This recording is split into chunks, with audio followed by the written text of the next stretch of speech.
last week. God damn, he just keeps dropping. I give last week's Raw, and we're talking about the Raw before Backlash. Mm-hmm. One thumb up and one thumb in the middle. Like I said, it had its moments. Pretty good. Pretty good go home show. Nice little tension builder with Roman and Jacob with contract signing. All right, he's in here twice now. What in the hell is this guy doing? Okay, Go here we ahead. go. Keep going. God damn, my bad, y'all. I just had some audio difficulties. You had us something. You're in here twice. Okay. All right, there we go. Well, nah, you got to go in the middle because you ain't up on the screen with us. There you go. That's tough. But now you over my face. Pause. Oh well. We need to get some more graphics made, but Mike's out of town this week, so There we go. I'll hit him up. I'll hit him up this weekend. See if we can get some new graphics made. Anyway.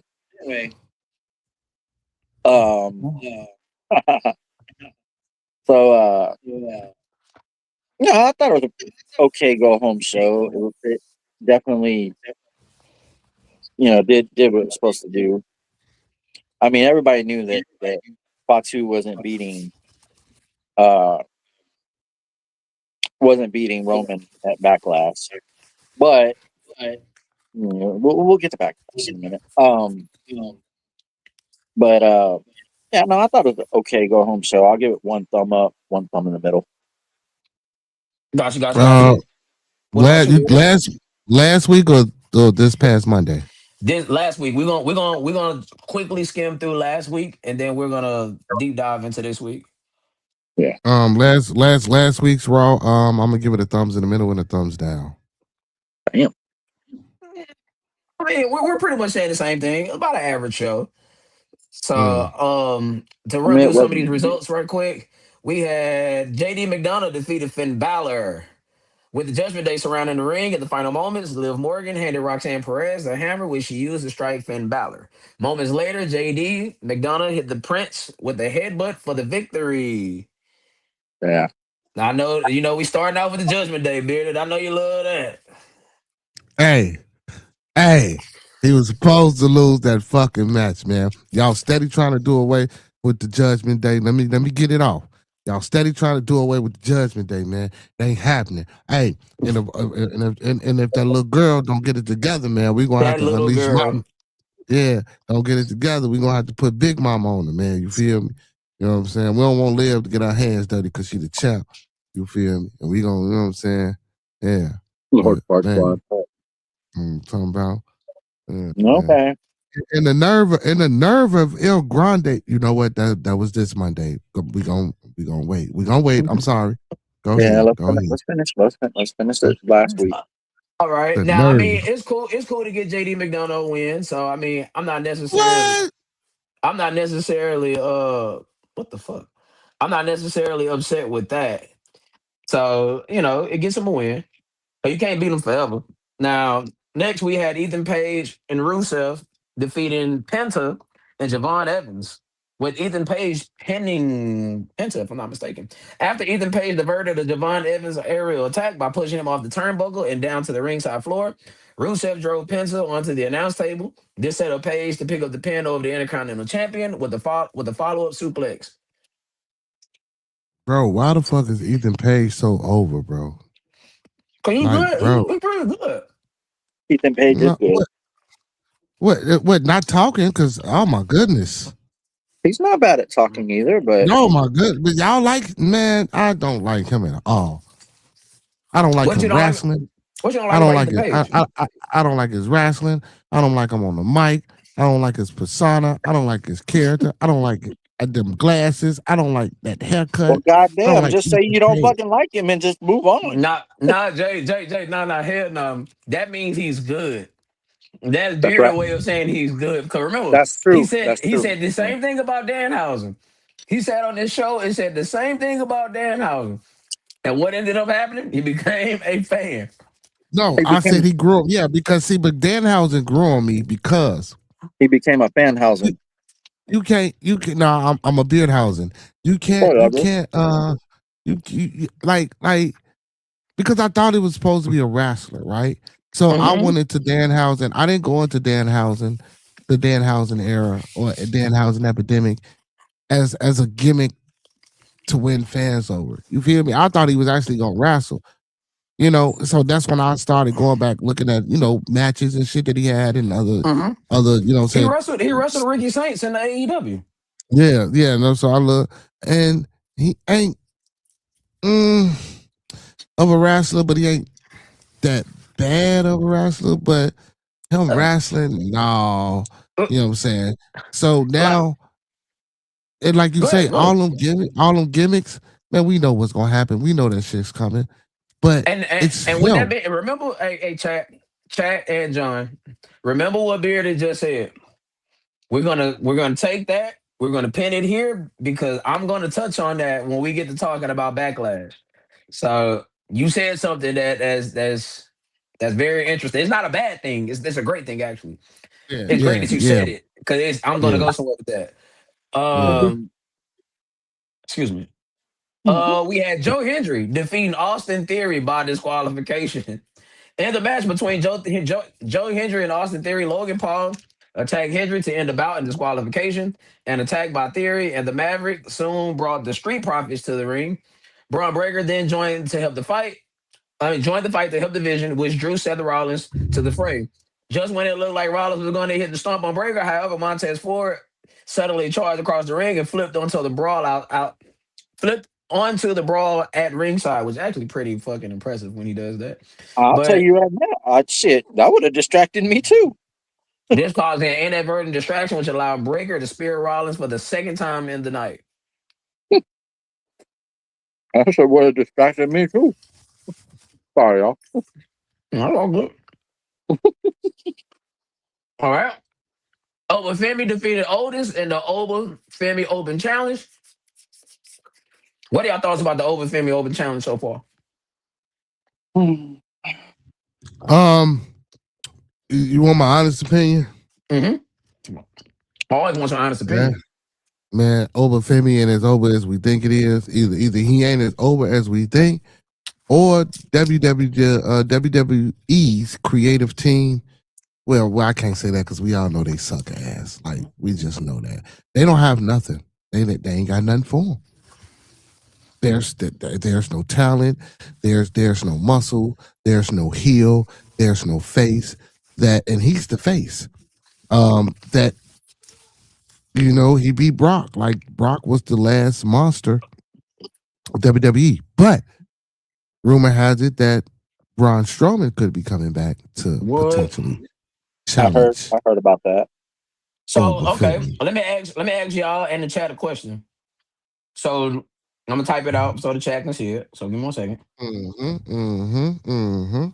He's gonna spell it out for you. What's going on, Chad? How y'all feeling? What's today, man? Today, third day of the Tuesday. strong, man. Yeah, third day of the strong. How everybody feeling? Talk about it. How everybody feeling, man? Hold I'm on. all right.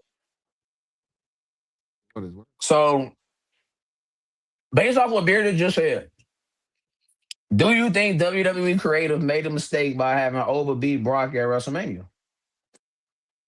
Yeah, it was too soon. It was too soon. It's too soon because now the mystique of Oba is gone. Is it? Real shit. No, it's not. Yes, it is. Yes, it is. Because yes, it is. Because now we don't have to seek. Because now we don't need nobody to go into the ring and for him to sell. Because now, listen. Because now we know he's invincible. He could barely pick motherfucking Otis up. I mean, Otis is a big dude, though, bro. Otis Yeah, hey, Braun Strowman picked him up without a problem.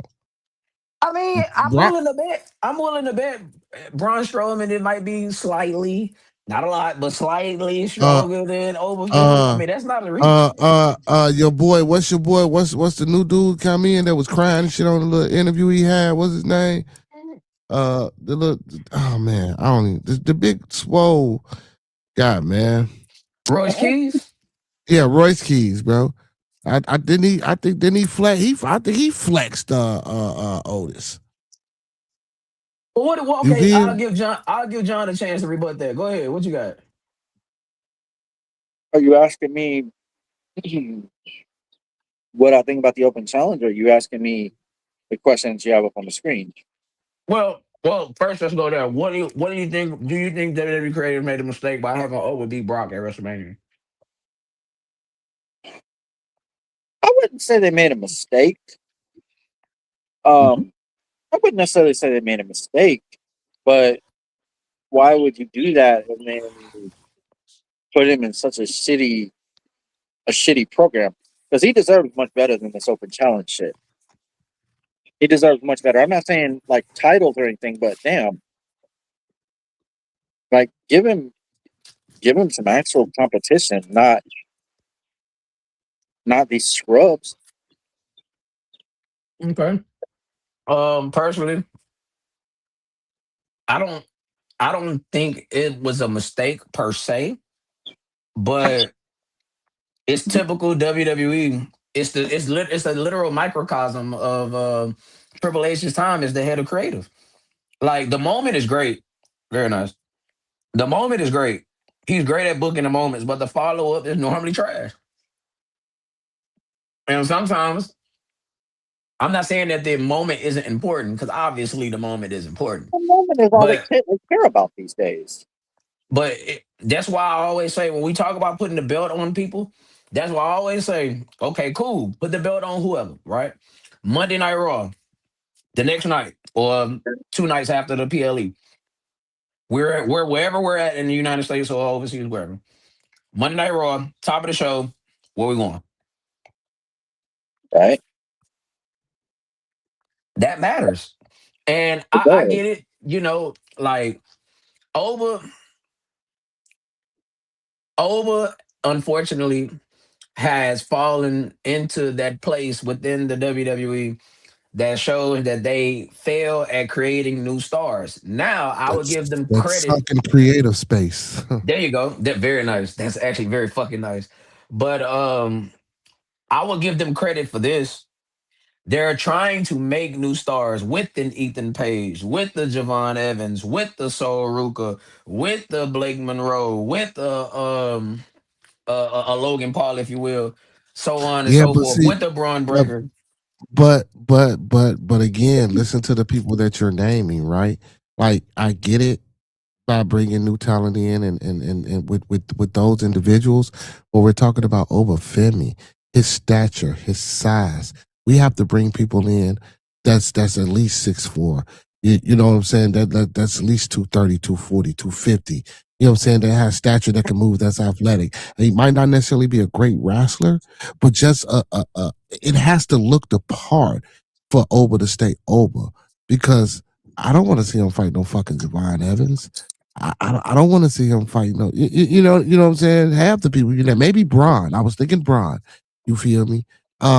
But other than that, outside of Braun, well, shit, Drew needs to come back. Sheamus, these guys are getting old, so we need guys Oh, of that Famous is stature. hurt. Yeah, but I know, but and also getting old. But again, we Getting need new old. talent. He's old. Getting talent that's not hurt, that's not old, that's Oba's age with his physical stature that can move like he can move would make for a better. You know what I'm saying? I mean, Well, Well, this the thing is, I'm crying. The thing is, though, you don't want to put Oba in that position, or you don't want to do what they call booking yourself into a corner. Because if you put Javon Evans and Oba together, you gotta beat one of them, and that really takes the wind out of the sails of Javon Evans. You don't want to put Oba and Ethan Page together because Ethan Page is a new talent that you're trying to establish. So, and one thing I love about WWE that I can't say the same for AEW, they don't hot shot the territory. Like they can easily put Oba in the ring with the root. What we said they did that already. They can easily put Oba in the ring with Gunther, with Roman, with Seth, with Braun. when But did look at they all these money matches we just went through. when did they put Oba in the ring with Rusev? When Oba first came to Raw. He had a match against Rusev? No, Yes, he didn't have no sir. match. He didn't have no. He had that. No, I think that was just a run in. It wasn't no match. It was a Hold on. match. Hold on. I don't remember a Yes, sir. match. Oba Femi defeated Rusev in his WWE Raw in-ring debut on March 9th, 2026. Yeah. Oh, okay, yeah, you're right. It obviously tells you how unmemorable the match was if I don't remember it. But Well, yeah, of course. Yeah, but I do remember that. Yeah. but here's the thing though, like who's gonna believe? Okay, if you do put him in a match with Javon Evans, I mean, you're gonna put him in there. Who's gonna believe that Javon Evans has a shot in hell to beat Oba? Well, no, we can't say that because you know we got the likes of Rey Mysterio, we got the likes of the Kidmans, we got the likes of a lot of small Bro, did you say stature Billy individuals. Kidman? Billy Yeah. Kidman. What? Billy Kidman. Hey, I know I know that was WCW, but Billy Kidman Okay, has some Rey Mysterio. Rey Mysterio actually beat Kevin Nash in a match, so he actually slayed a giant.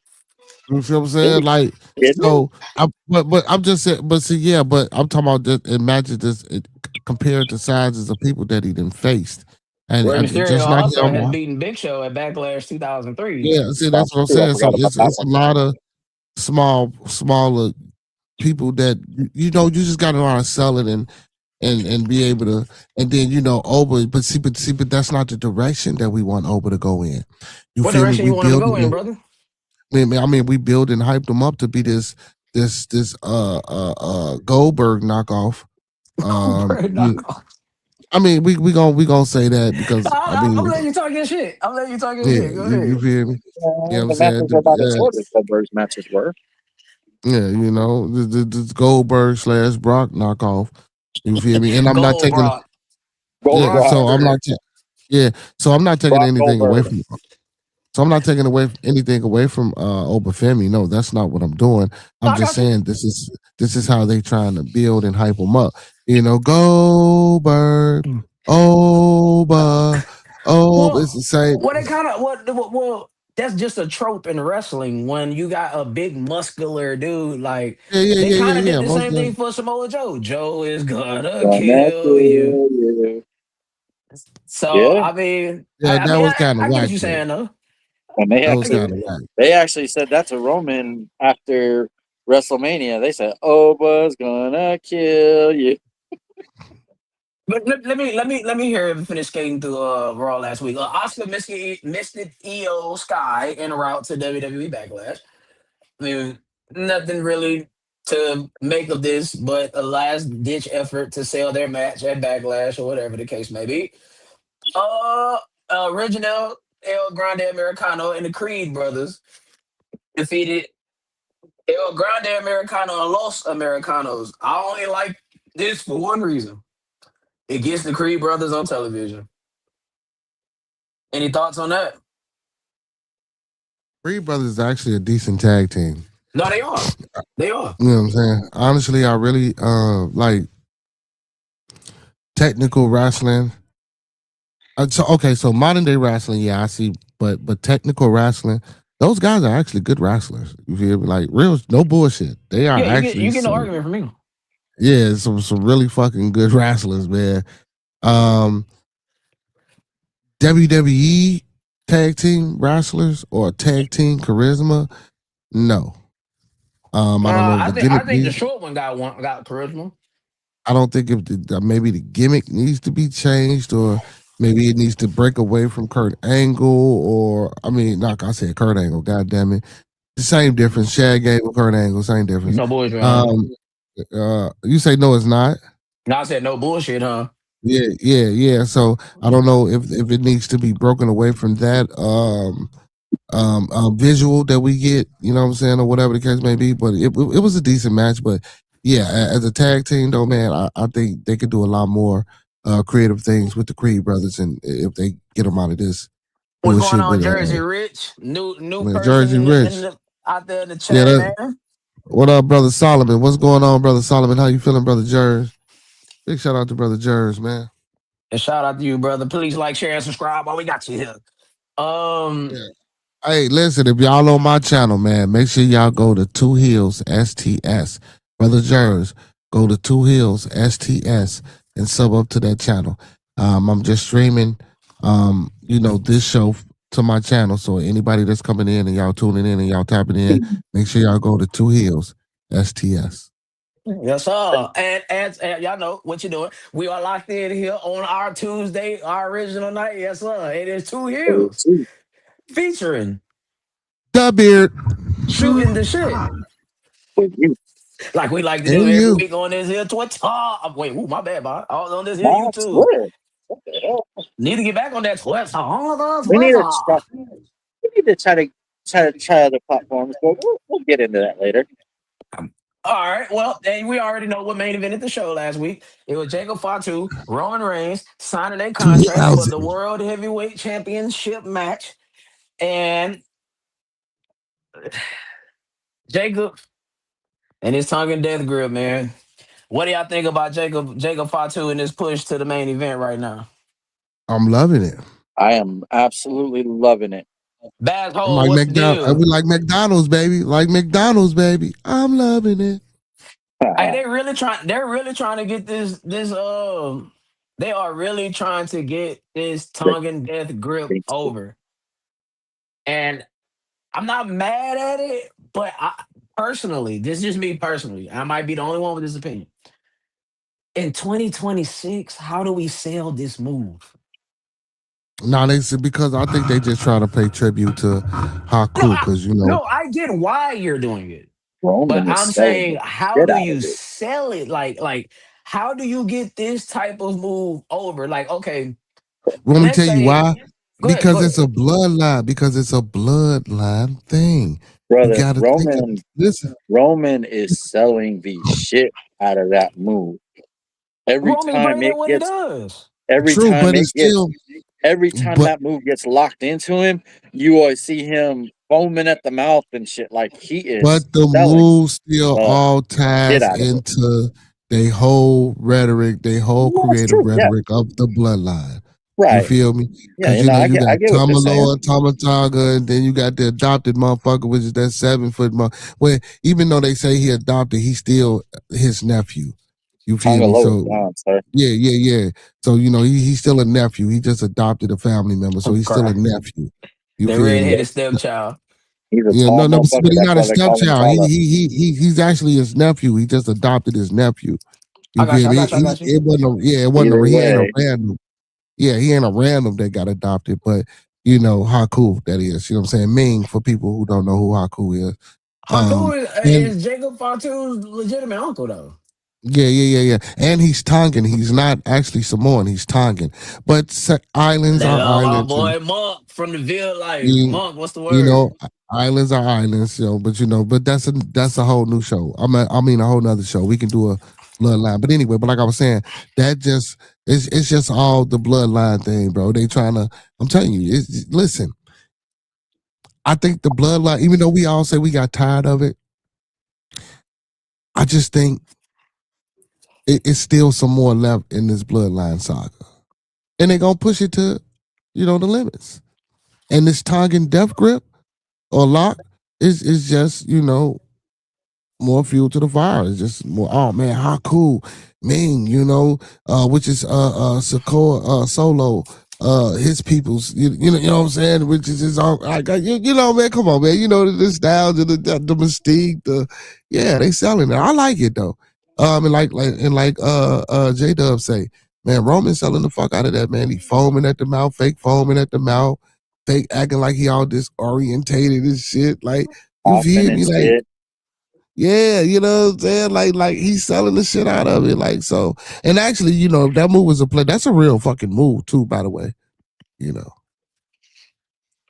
So I mean, yeah, but you don't do the arts. If you knew martial arts, that's a real pressure point move. now, all I'm saying is, in 2026, it's hard to get a choke over as a legitimate finish because this is the problem. But You I haven't don't think put it's used as the finish though, Knight. that's his I don't think it's finish. used. That No, but that it's that used. is his finish. Now, I'm thinking but it's more. this about to play into what I'm about to say.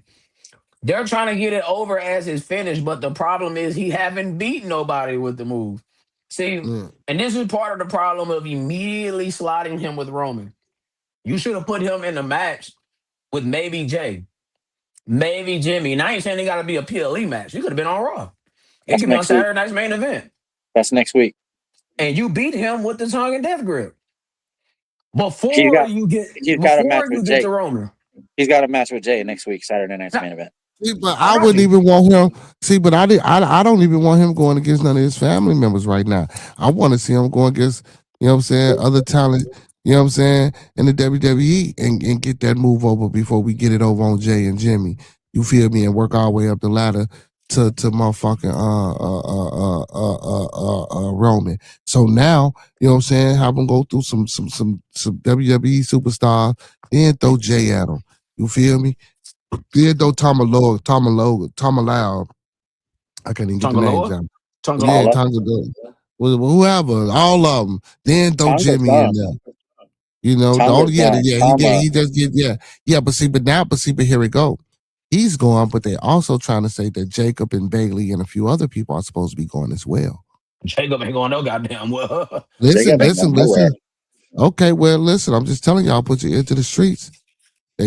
Jacob, Bailey, you said Thomas going, like they say they supposed to be trying to No, cut them Tonga. too. Tongaloa's gone. Tama Tonga's still there. Tala Tonga's still there. Solo's still there. Jimmy J, obviously.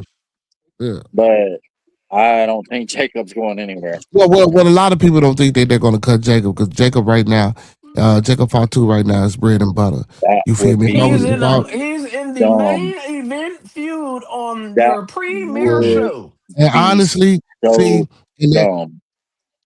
and that goes back to Oba. If you were going to do this storyline, or if you were going to reinvent this, like we shouldn't have put Oba over so quick. And that goes back to your question about, yeah, it was a mistake. I think he should have had that match with Brock at SummerSlam, and Brock should have just been cool, and we should have just waited to SummerSlam to have that match and have Brock retire in Minnesota and beat him that way. Because either way, he still was going to retire or leave and go out. But at least this way, you know what I'm saying? We keep them apart. We don't have them have too much contact.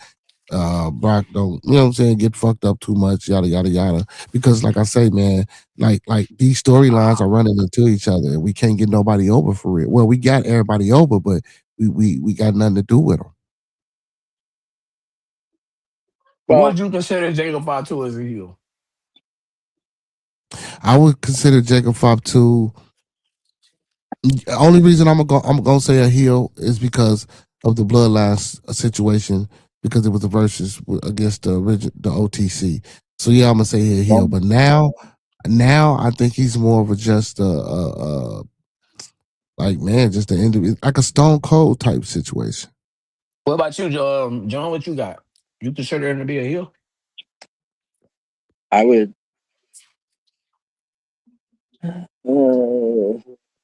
Well, I don't know if I would consider him a heel because when he comes out, the crowd is popping for him and chanting Fatu, Right. Fatu.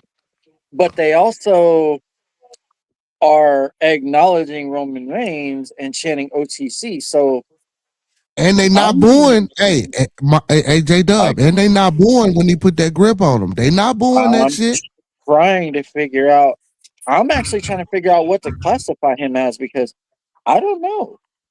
Because I'm telling you, he and that Steve Austin.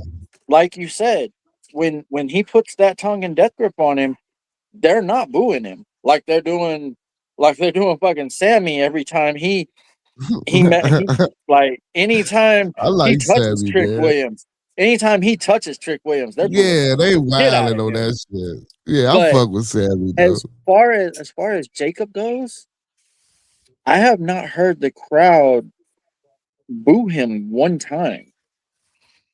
And Well, they they got chant. listening hard enough. And they did have the moment Some people gonna boo, yeah, but come on, man, they not booing. They did have the moment at Backlash where they traded punches, and when Jacob hit Roman, they booed, and when Roman hit Jacob, they did yay. But they're not booing him when he puts the tongue and death grip on him. They're not doing that. They're not shit. No, not necessarily. I'm not gonna say shit. They not even the fans. They're not even paying the fans to talk shit to him on the way out. They trying to shake his hand. They're not booing him out of the arena, of course. But he ain't just getting no Road Warrior pop either when he does anything.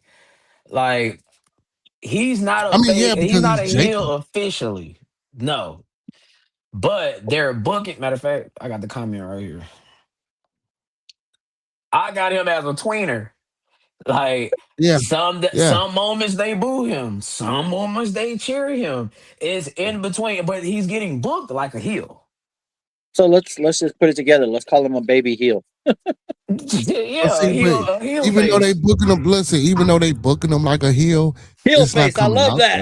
I love that. It's not heel face. I love that shit. Heel face. A heel face. Yeah, but he not coming out as a heel though. You know what I'm saying? I mean, like, okay, who was that?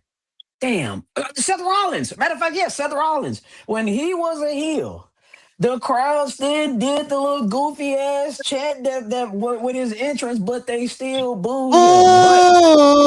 Yeah, there you go. There you go. But he's not getting booed. He's not getting booed. Like I said, like you said, like Sammy is. You're right about that. It's just like with Braun Breaker.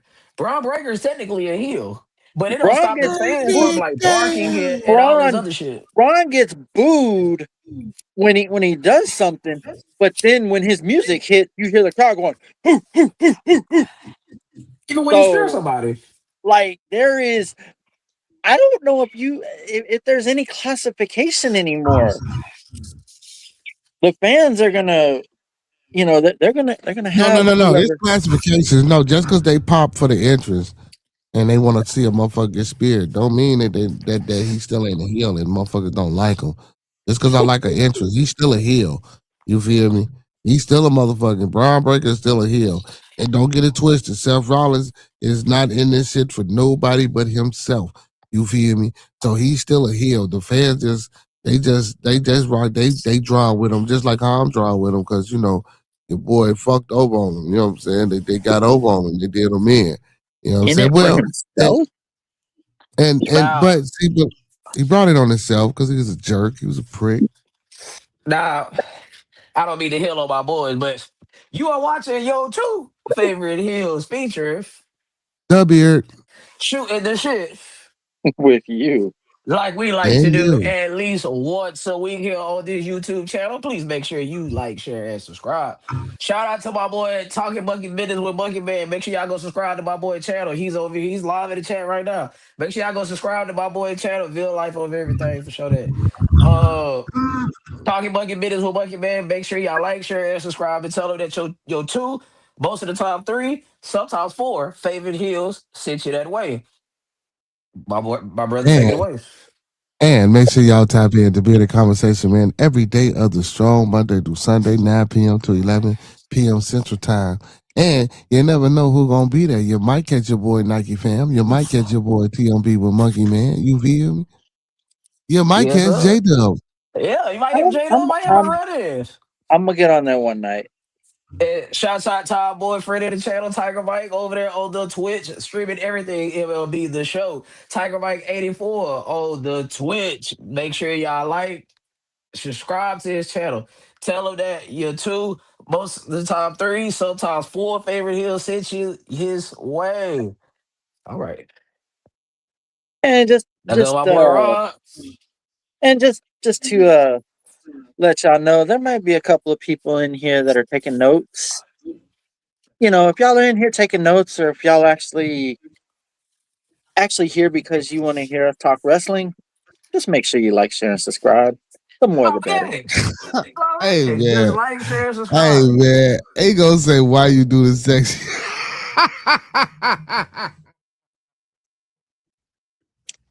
What's And wrong with what? I'm gonna tell y'all something. I'm not a big fan of coconut, but this shit right here is pretty damn good.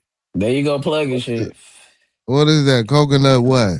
Dr. Dr Pepper. Pepper, Oh my goodness. pretty damn good. See, coconut. Yeah.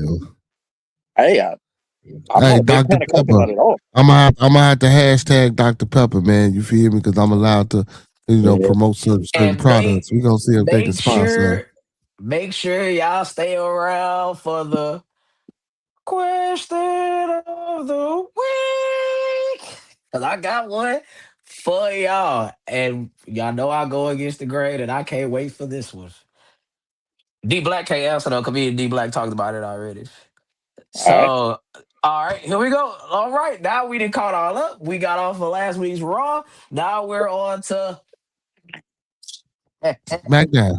Did we get to SmackDown for last week? Hey, if y'all got something to talk about with SmackDown, go right ahead. I ain't got shit for SmackDown.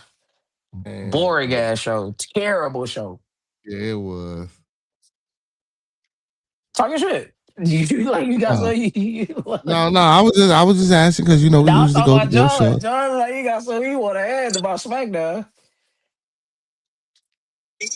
Your main event was a fucking funeral for a gingerbread man. Yeah. That was your Which main event. which most of I the ain't gonna lie. creative team was against. Now, who greenlit this? I don't fucking know, but it had one Triple H, obviously. Your boy Paul Levesque. It And, was the and Molly Holly was main. the agent behind it. But go ahead. It was the main event of the show. I'm sitting here. I'm sitting here watching. I'm watching Shout out SmackDown. Nate, my dog. What's I'm, going I'm on, watching Nate? SmackDown. I'm watching SmackDown, and I'm thinking, okay, they're gonna do the gingerbread funeral. They're gonna do the ginger. They're not gonna do the gingerbread funeral as the main event. They did the fucking gingerbread funeral as the main event. I, Yeah, that shit was ass, man. I, mm, no,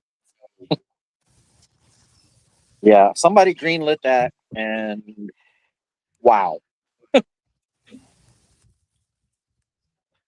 Anyway, So moving on. to Backlash. That's my best Danhausen impersonation. Backlash housing. Okay. Backlash. What is everybody thoughts about Backlash before we get into it? Thumbs Boom, up, thumbs down, boom. thumbs in the middle. The backlash PLE, a thumbs up. It was better than fucking WrestleMania. Sir. I'd Like be one hard for sure. pressed. I would be hard pressed to. No, I'd be hard I'm pressed going to to say it. disagree with that. I'll be the first. I'll be the first out the group to say it. It was better than fucking WrestleMania. I would be hard pressed to disagree Coming with from that. Beardhausen, and that's coming from Beardhausen. People dollars. Who got people dollars? Hey, Human monies. Human monies. if you want to donate people dollars, human money, hit the cash app STS J Dub. Oh, yeah, damn. Oh, yeah. You can hit it right here. And if you don't want Danhausen to curse you, I won't Beardhausen, I'm mind. Beardhausen. You hit. Oh, come on now, y'all. Yeah, you hit a lot. Yeah, hey man, we got to keep the show going, y'all. That's the only way we can improve the show. Hey, show us you rocking with us, man. We here. Cash out the money sign STSJ Dub and on PayPal at John.Walton316 at gmail.com. Yeah. If not, you will be cursed. Now, backlash to me.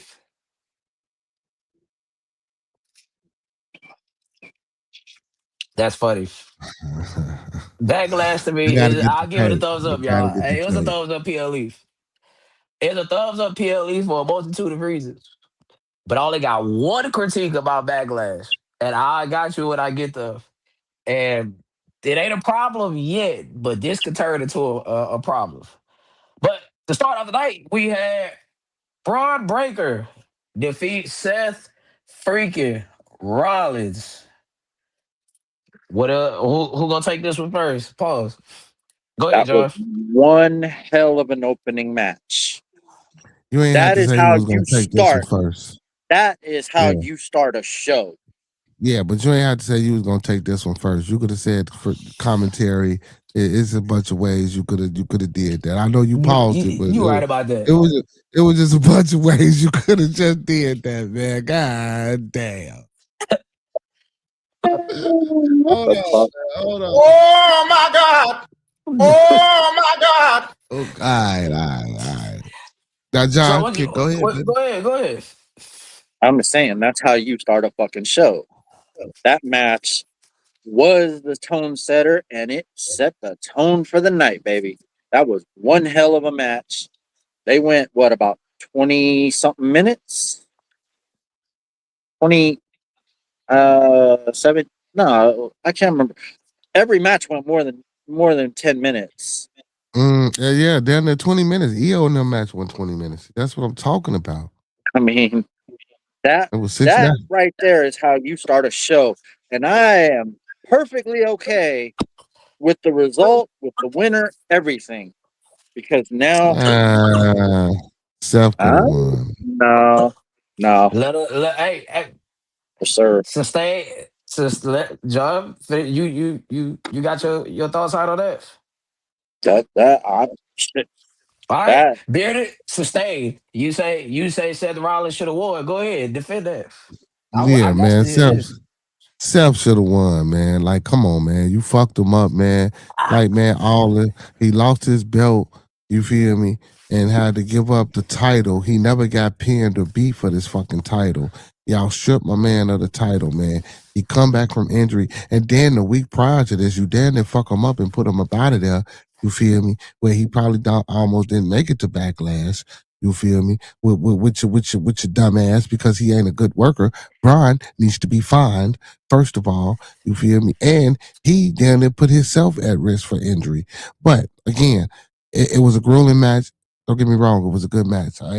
Braun did what he was supposed to do, but I just really wanted to see Seth come out on top, man. I think Seth, man, like I'm not, like I said, man. You know, I still don't like Seth, but I've been rocking with him since he came back, man. Like I really wanted to see him win this match, man, to get back on top, man, to get some type of revenge from the way they did him. You feel me? Like, damn, he can't keep constantly losing. Because at the end of the day, because where's the creative storyline gonna come from with him if he constantly losing against? You know what I'm saying? Then what's gonna happen when what you call it come back? You know what I'm saying? Then it's really gonna be some shit. Like he's gonna be at a disadvantage. Like it's the best time for him now to at least get a win in against Brian Breaker. You know, so I want Seth to come out on top. Good match, great match, but I just want to say I wish Steph could have been built to All win. right. Well, I ain't gonna lie to you, B. You my man, but I think they went with the right move on this one. Like, and this is why Seth Rollins is a made man. Like his legacy is intact. Like he's a surefire Hall of Famer. He's a surefire main eventer. You know that. And he's not my favorite character. That's not to say that I dislike Seth Rollins, but he is one of the best wrestlers of this generation. And right now, you need to establish Braun Breaker. You got to continue building up Braun Breaker because his injury kind of knocked him off track. So he'll beat Seth Rollins. Yes. Like, and plus, this is not just going to be a one-off feud where they only going to have one match. And like Tony said, shit, Seth is going to beat him. But Seth gains nothing by beating Seth Rollins, Braun Breaker. And Michael Cole, it sounds like hyperbole, but when you really think about it, he was right. This is the biggest win so far in Braun Breaker's career. That's including him winning the Intercontinental Championship. You beat a former world champion on a PLE. Clean. So, I mean, There was some cheating shit involved. okay, I'm sorry I said clean, but he's a heel, so hey. They What's Seth up, was both ready they Josh? for both it. they both Seth was, heels, but it was some cheating shit involved. Seth was ready for it. He was ready for the vision to come out. Like he was ready for that. He just got Yeah, distracted. He got distracted by that, and it's what cost him the yeah, match. they But played him. hold on, Yeah, they played him. you mentioned Braun Breaker hurting Seth, but you're forgetting that Seth cracked him in the back of the head and busted his head open. Good, Yeah, ain't that a Like bitch? good. you're forgetting that. Revenge, revenge, Revenge. revenge. Revenge. Wow. Yeah, his receipts. Yeah, god damn it. His Okay. I receipt. mean, okay. Out shit. Seth Rollins, oh, we can't forget about this. I'd be crazy to forget about this. He damn near broke his whole fucking neck trying to be Will Ospreay. That spot he did that he botched, he was trying to do the Will Ospreay spot. Mhm. But, you know, shit happens, man. It ain't ballet, as they said. But at the end of the day, in my opinion, the right man won, at least for now. So, hey, we continue moving on. We Now, continue that. That's not going to be a one off.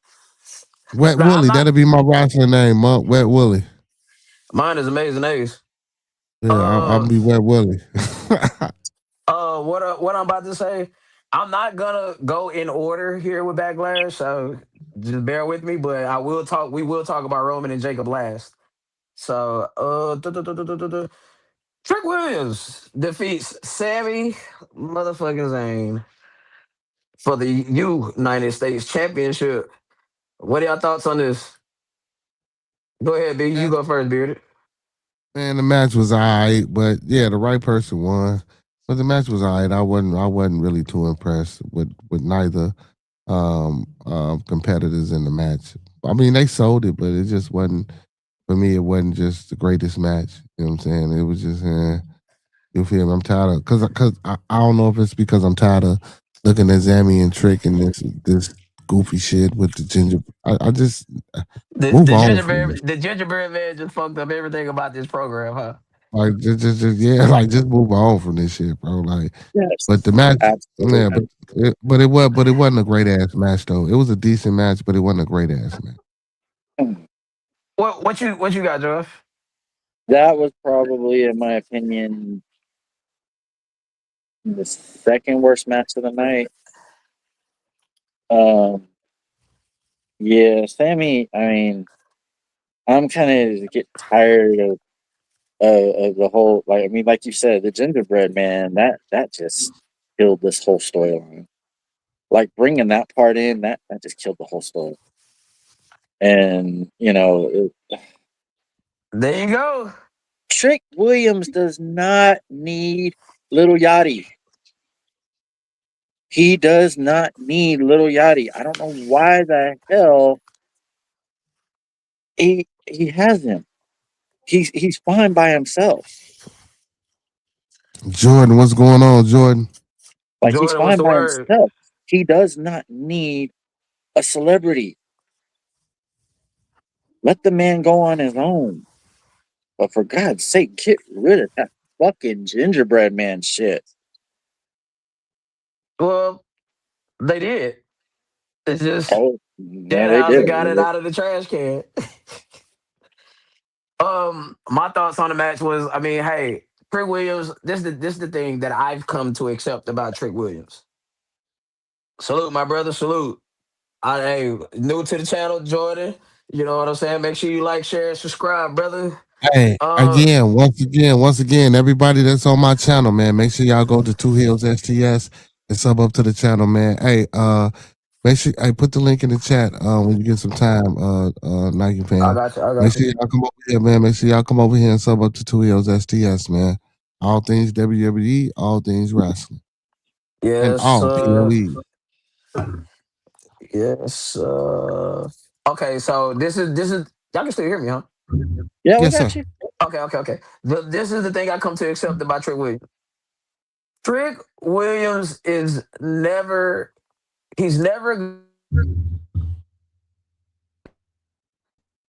Ain't that a Never bitch, gonna be John? the best. John, The hey, best John, draw. how the fuck he gonna ask us? Can we hear him? And then he go out like that? Like, what the fuck? Wait, what happened? Oh shit. Oh shit. Hold on right quick, cuz. Hold on. I'm like, he got what? Okay, I'm back. I'm here. Yeah, I'm here. I'm yeah, back. yeah, we Yes. hear you. Go ahead, go All right, ahead. bet. So look, this is what I come to accept about Trick Williams. He's never going to be the one of the top five. I'll even go as far as say top 10 best in ring workers. Matter of fact, he's not really all that great in the ring. But this is where Trick Williams comes up green, like cash money.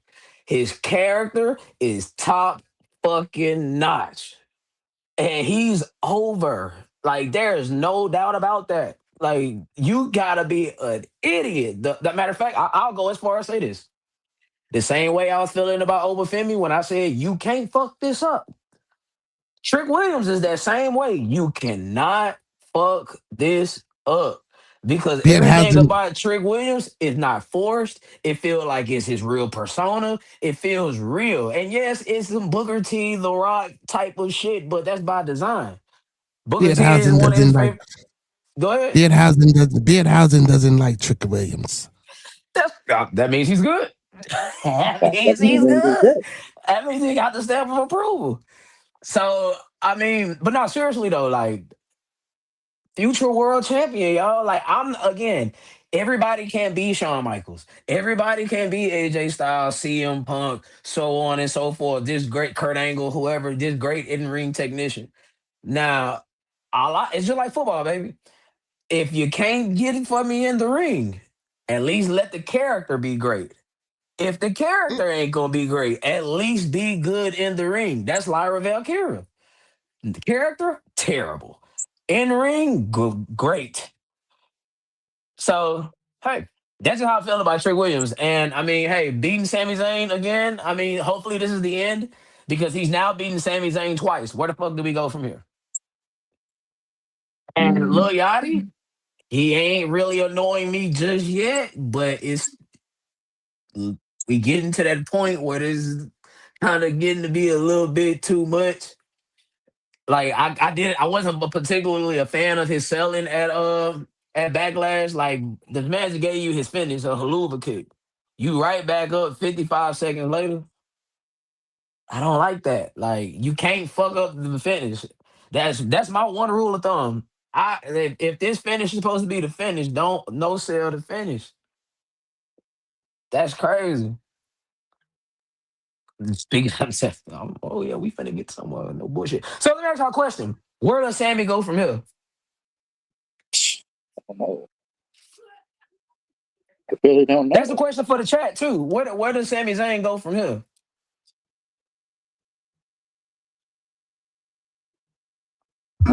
That answers your question.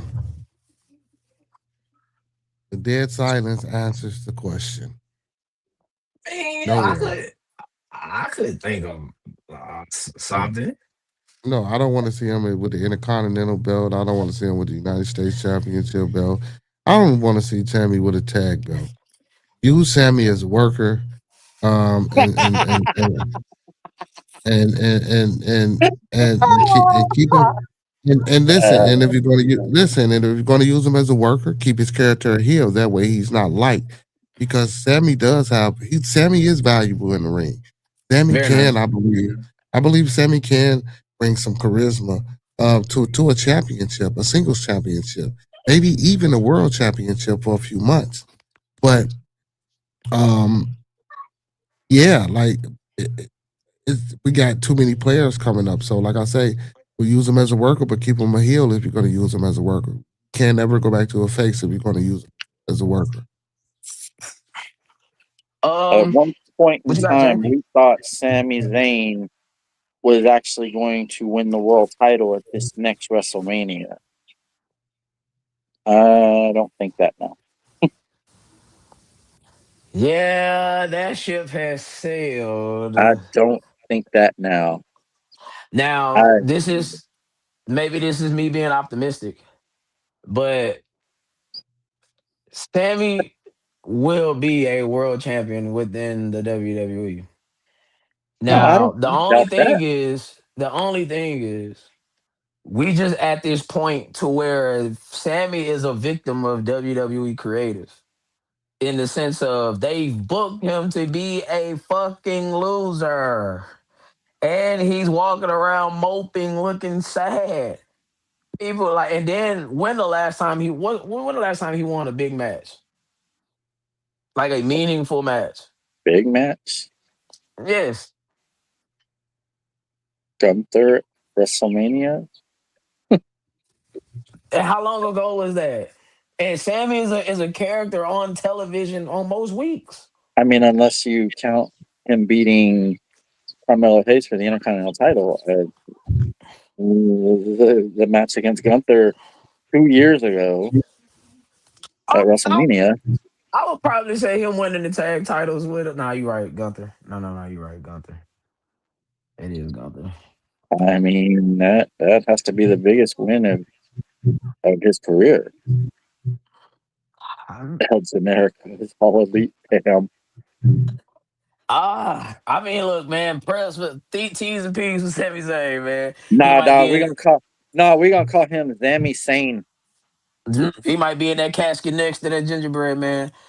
All right, Danhausen and Minihausen defeats The Miz and Kit Wilson. Who wants to go first with this one? I'm gonna go last though, because I got something to Man, say. listen, that was just a filler to happen. It was just an entertainment segment. Good entertainment segment. A good 20-minute entertainment segment. Yeah. Yeah.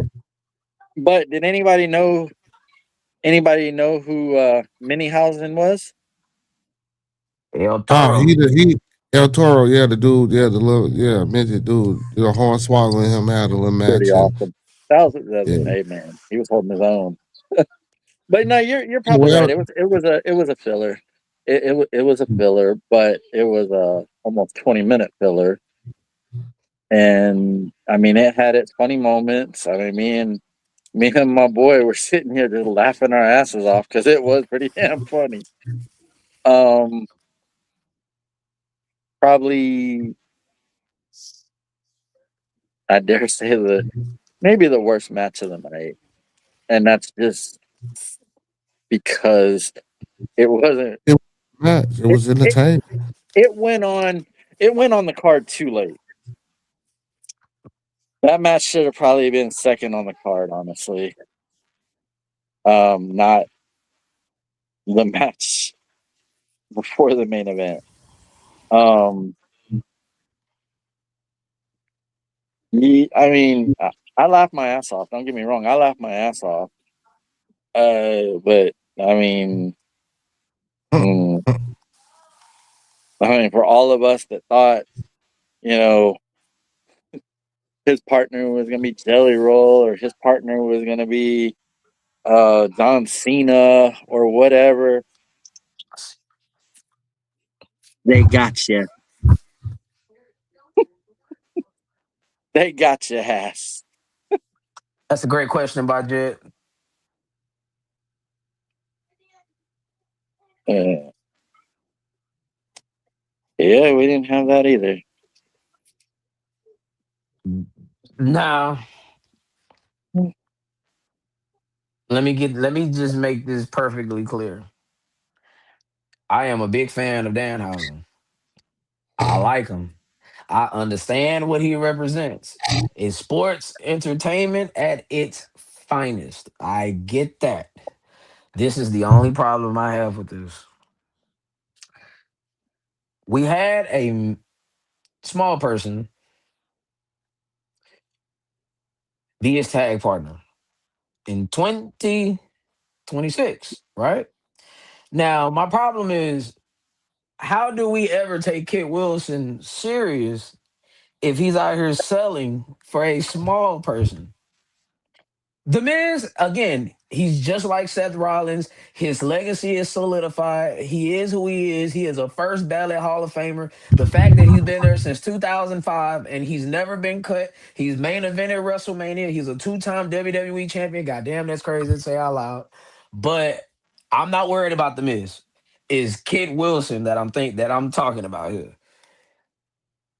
We are in a time where you have to establish new stars, meaning you can't afford to waste a possible star.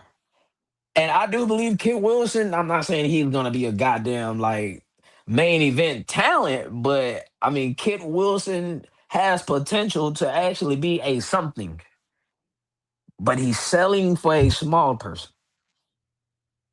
So what happens if he gets in the ring next with a bigger person?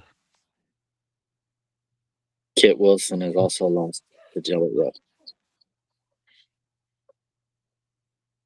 John Cena lost to Kevin Federline Touche. as the WWE champion, by the way. Touche. Very nice, huh? Didn't even think about that, but I mean, I kind of feel like maybe we should go ahead and maybe start a program with Miz and Kit.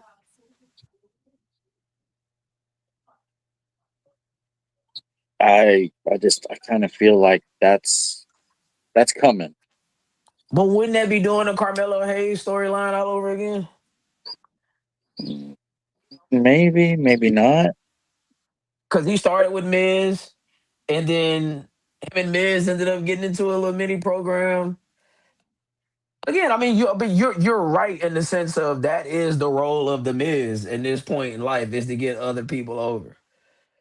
I don't Mhm. like I said, y'all. That's just me. Maybe I'm just thinking too much into it, but it's just stuff like that. It just don't make sense to me. In 2026, if Vince McMahon is writing this show, nothing is off the table. That man's sense of humor, that man's mind, that man's everything. Nothing is off the table. But well, you know what? I am talking to Mr. Katie Vick, so let's move on. My niggas say touche. Uh, Yeah, damn. yeah. But Hey, no, Tony, but I no, I mean, know. but okay. Yeah, I don't know if I can really take Kit Wilson serious. It might have been better for Kit if Miz had actually taken the pin. Or Okay, I could have lived with that. I could have lived with that. I still don't like him selling for a little person, or at least nobody okay. does. Let, Nobody does. But I mean, there were so many speculations of who the fucking partner was going to be. I mean, I heard everything from Oba Femi being his partner to John Cena being his partner, and just never Mm-hmm. getting in the ring, and just never getting Yeah, in the ring. yeah. Because then he's not technically lying if he doesn't actually get in the ring. Um, I heard that. I heard I heard possibly Kit Wilson's old uh pretty deadly partner, Elton Prince, but he's I hurt, think like he hurt. still got a broken neck. Yeah. So this yeah, Okay, yeah, I now that makes sense. but Go ahead, bro. it's like it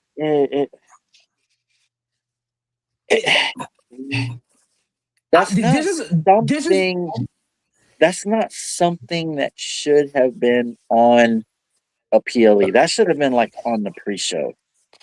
a Saturday night's main event. You could have did Saturday it there. night's main event. The main of fucking event of SmackDown. Very nice.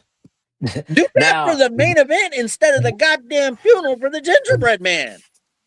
this is what I don't want, and I'm gonna move on after I say this. I don't want Danhausen to get caught up in any like unnecessary hysteria. I don't want his gimmick to be any more goofy than what it already is. Because the moment it started getting any more goofy than what it already is, we done lost the plot. And you didn't effectively kill Danhausen. And people are gonna start shitting on him. Right. Now, I will ask y'all this. And matter of fact, damn, I just said I'm about to move on. Ooh, the And main event. I hope D Black is still in the chat when I ask this question. Do you think Danhausen is like this generation's Doink the Clown?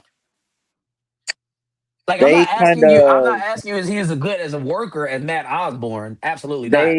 they did But kind of compare what happened at Backlash to Doink and Dink. Some people did compare it to that. Um, yeah, obviously,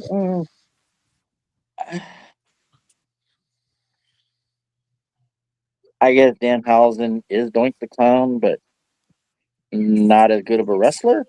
Yeah, he's definitely not as good as a wrestler as Matt Osborne. That's no. But this is what Danhausen wanted. He wanted a chance to actually be able to wrestle more. Yeah, I mean Yeah. that entire shtick is tailor made for WWE. It is. But like, I don't know if that should have been a match on a pay-per-view though, or a PLE or whatever the fuck you call it now. Like Now seriously, I gotta pull this comment back up when you say that. that's true. I mean, there's so many other matches that could have went in that spot and filled 20 minutes. Hell, you could have had was that the one before the main event or was Asuka and Neo before the main event? This was before the main event. Oscar and Io was like the second match, the third match on the card. This was the come down match. I'm skipping all over the place. I wasn't going in Yes. order. This was the match before the main event. Yeah, Danhausen is more entertaining than Doink. I agree, but He's just not a better worker than Matt not a Osborne. better worker, not a better in-ring performer. But B, like, you all right? yeah, I do. You want a line over there? I know my dog ain't. B, you good? Mm-hmm. Okay, very nice. All right. Uh, we got to check on you, man. Yeah. All right, man. Io Sky defeats Oscar. What is everybody thoughts on that? That was a great fucking match. I great. That was a Man. flawless fucking match. And the end of it made it even better. Yeah. Well, I don't want Oscar to retire. I just think they ain't got nothing else to do with her. And since Kyrie gone, and since the it's played And out now. Why the let's say end say of played it, out. the end of the match put the capper on it, but the end of the match also told us something else. That was Which the is end. That was probably the end for Oscar. now, fortunately, we have what they call updates. That's why I put that right there at the end. Oscar is definitely not retiring. So she's taking an indefinite leave of absence, which was or always scheduled. So this is not nothing out of the new. She's just gonna be. I mean, this is not something out of the blue. I mean, it has nothing to do with TKO budget cuts or anything of that nature. She's actually on the contract for the next 2 years. So 2029. Okay, next 3 years. So it's just as this at this moment, she has some type of personal matter she's trying to go attend to. So yeah, I mean, this is the way you wrap up her character. She came and her and Io ultimately really well actually eh, if she was to retire, not saying she is, but if she was to retire, Io would be the perfect person. But her and this version of Becky Lynch would be fire when she come back. Her and Sol Ruka, her and Liv Morgan, her like there's still more matches to do with Oscar, especially if she's on the contract for the next 3 years. But as of right now, the women's scene is full. The women's scene is so jam packed right now to where Io Sky don't really have a true program outside of this. Now that this is wrapped up, so hey, but yeah, we know what was missing. Kyrie fucking Sane. But that was Kyrie's decision. She wanted to go back to Japan. They should have gave us this fucking match at WrestleMania. That's what I told Wes. I said this should have been a WrestleMania match. I agree. And here we are with the main event. Roman Reigns defeats Jacob 5-2.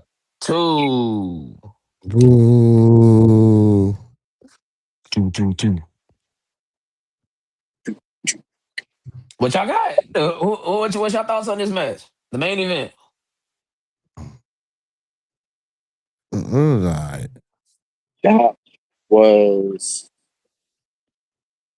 as great of a match as you can put on being Roman Reigns and Jacob Fatu.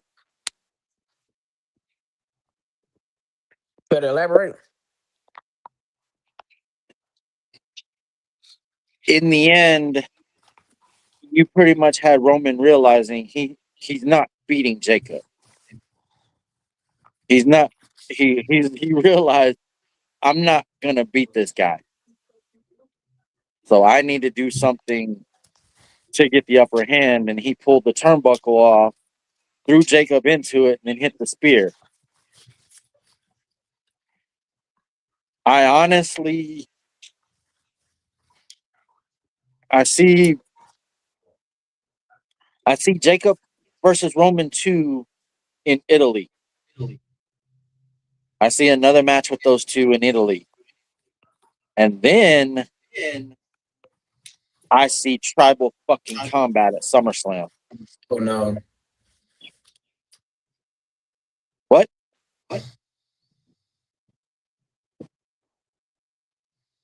Like I see tribal combat at SummerSlam,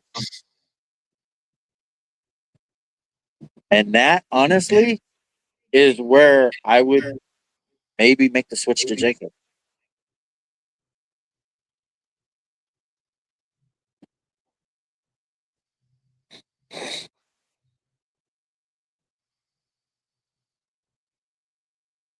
Anybody else gonna talk?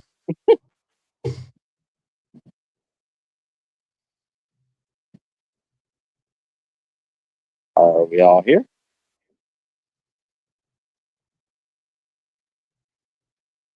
The fuck did everybody go? Oh, okay. I guess that makes sense. Bearded?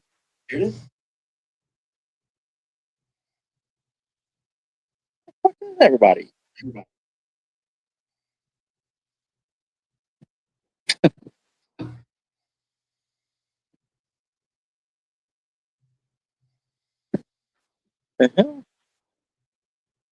Oh, there he is.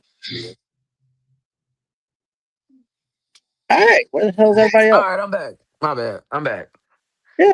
Uh, look. Oh hell, God damn it! I really, really, really pray to God that we don't get another tribal combat match. It's not that I don't like the match. I just felt like we didn't seen so many of them within the last 5 years to where it's pretty much, man. Let's just call it what it is. It's a no DQ, man. It's a street fight. That's pretty much what it is. That's what it is. It's a Obviously, glow. you're not Yeah. putting that belt on Oba Summerson. Wait, hold on. You're not putting that damn belt on Oba at SummerSlam. So I'm It's just way too like, soon. That it's is not. way too soon. I don't think it is. But let me get here first. I don't want to see another tribal comeback match because we didn't see so many of them over the last 5 years, and I don't want it to become a watered down concept, even though it's nothing more than just a glorified street fight. And Right. again, we will be running out. You know what? You know what? You know what? Let's not do tribal combat just yet. Let's do Hell in the Cell. It's been a long time. It's been a while since we had a Hell in the Cell. And I think they could put on a good match inside of Hell in a Cell. Tribal combat, Hell in a Cell. I, f- I just don't want it under the tribal combat I moniker because know, I know. I'm just being we did dumb right now. But we didn't I have too think many. I think SummerSlam is where you make the switch to Jacob. I think you give him a shot to see if he's got what it takes. I you can't do all this for nothing, man. But it's not for nothing though, bro. Like it ain't about him becoming a champion right now. It's just about getting him in the main event scene so he could be a main event player. Because honestly, him and Oba would be a damn good program. I just don't. I feel that might be Now, too soon. but you have to like, okay, this is what happens after Oba beats Brock. You gotta follow that up. That's more important than trying to establish Jacob Fatu as the main eventer. Not to say that that's not important. Right now, Oba has the bigger upside. So if you salvage, it's gonna sound crazy. You sacrifice of Jacob's time to establish Oba. We just need to give Roman Reigns a program until we get to Oba. It's just him going with Jacob Fatu. It also helps establish Jacob Fatu because, like we saying, Roman Reigns is making Jacob Fatu. Because again, it gets no better than that in this company. Like as good as Cody Rhodes is, as good as CM Punk is, as good as Gunther is, none of these people are the guys. The guy is Roman Reigns. And just being in the ring with him, it makes you also because, like I was saying earlier, he's a damn good worker. He's like you were saying, he's doing everything in his power to try to get this tongue and death grip over, and is helping Jacob along the way. Meanwhile, you got the guy that beat Brock Lesnar waiting in the wings. Cause we can only do this over open challenge for oh so long. So as soon as Clash in Italy is over, we get Oba going. Cause we gotta get the Roman and Oba. Cause Roman can't hold his championship more than 6 months. But this soon? Yes. Brock Lesnar got it in 6 months. Well, why can't you? Why can't you just put the belt on Jacob? Okay. Where we go after that? I mean, you could put Oba and Jacob in a program. Oba can't get beat. You can't beat Oba. So And you beat Jacob. I don't want Jacob's first title reign to only be 30 days or 45 days. Like his time is coming. Like don't get me wrong, his time is coming. But I think Oba just have the more upside right now. I just think it might be too soon for that. I'm not. I'm not saying that Oba. I feel like it might be too soon.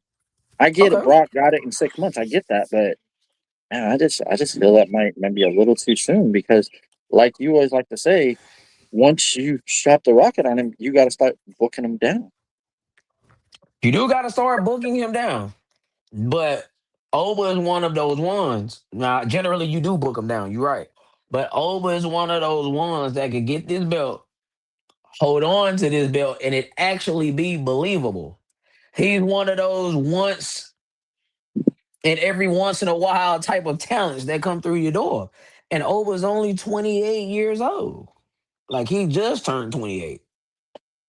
Which means he's got plenty of time. Just like Jacob. Jacob Russell's a safe style. So it's not like he has a Seth Rollins complex, if that makes any sense. And he's a 5'2". He's always gonna have a shot. He's part of the bloodline. And you can still branch him off with Jimmy, branch him off with Jay. Then we can work our way back around. You got Jacob winning the Royal Rumble? That'd actually kind of fire now that I'm thinking about it. That is actually not a bad idea, but okay. So Jacob wins the Royal Rumble. Who does he take the belt from? Jacob wins the shit. He can take it from over. Yeah, he can take it from over. I think it means more. I think it would mean more. Don't get me wrong, he'd still be a champion, but I think it would mean shut the fuck up. I I'm think it crying. would mean more, not you, the fucking birds. Nah, no, I got you. I think it would mean more if he beat Roman.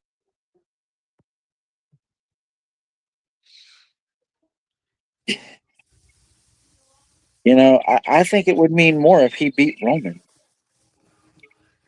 I like him beating Roman without the title. If we get the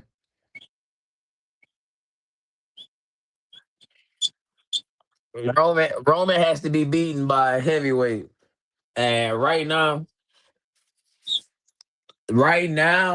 Oba is that heavyweight. You don't, and this the thing.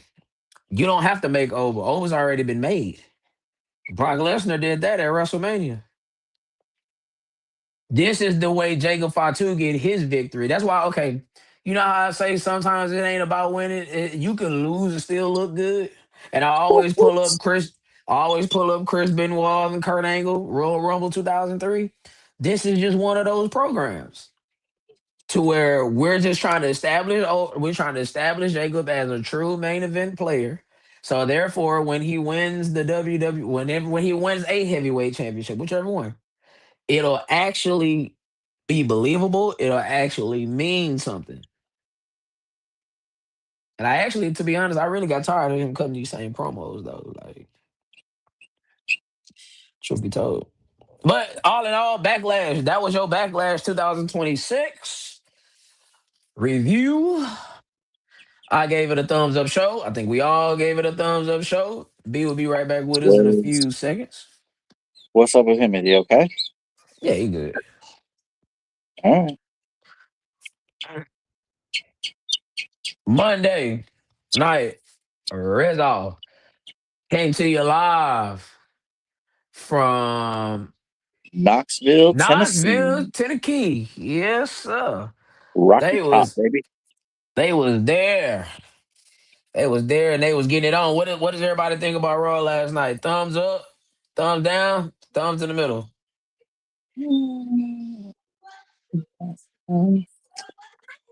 I would honestly say thumbs up. That's for Backlash. No, I'm saying I would say thumbs up for Raw as Okay. well. What are y'all in the chat? What y'all think? Thumbs up, thumbs down.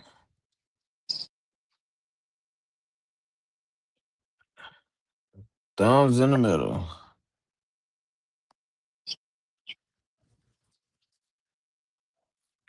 I give it a thumbs in the middle.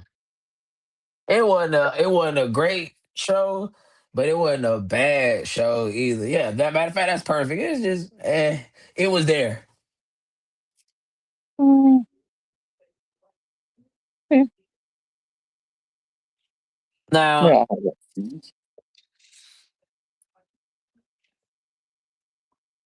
hold on. Whoa. All right.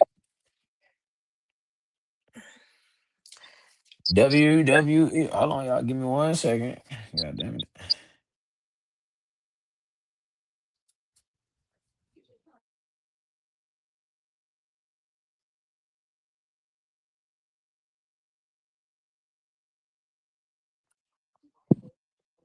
Oh shit, my bad. Hold on, y'all. All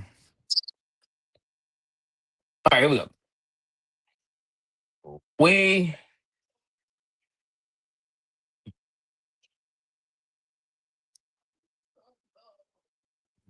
I got this shit.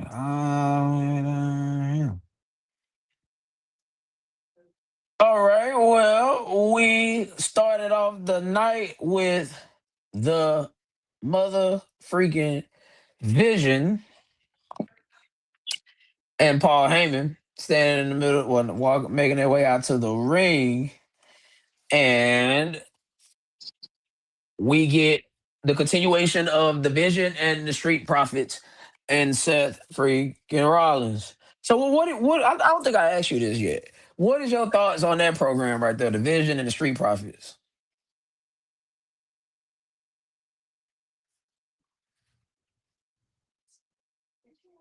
I My think it boy. can be good. Oh, there we go. I think it can be good if it's booked right.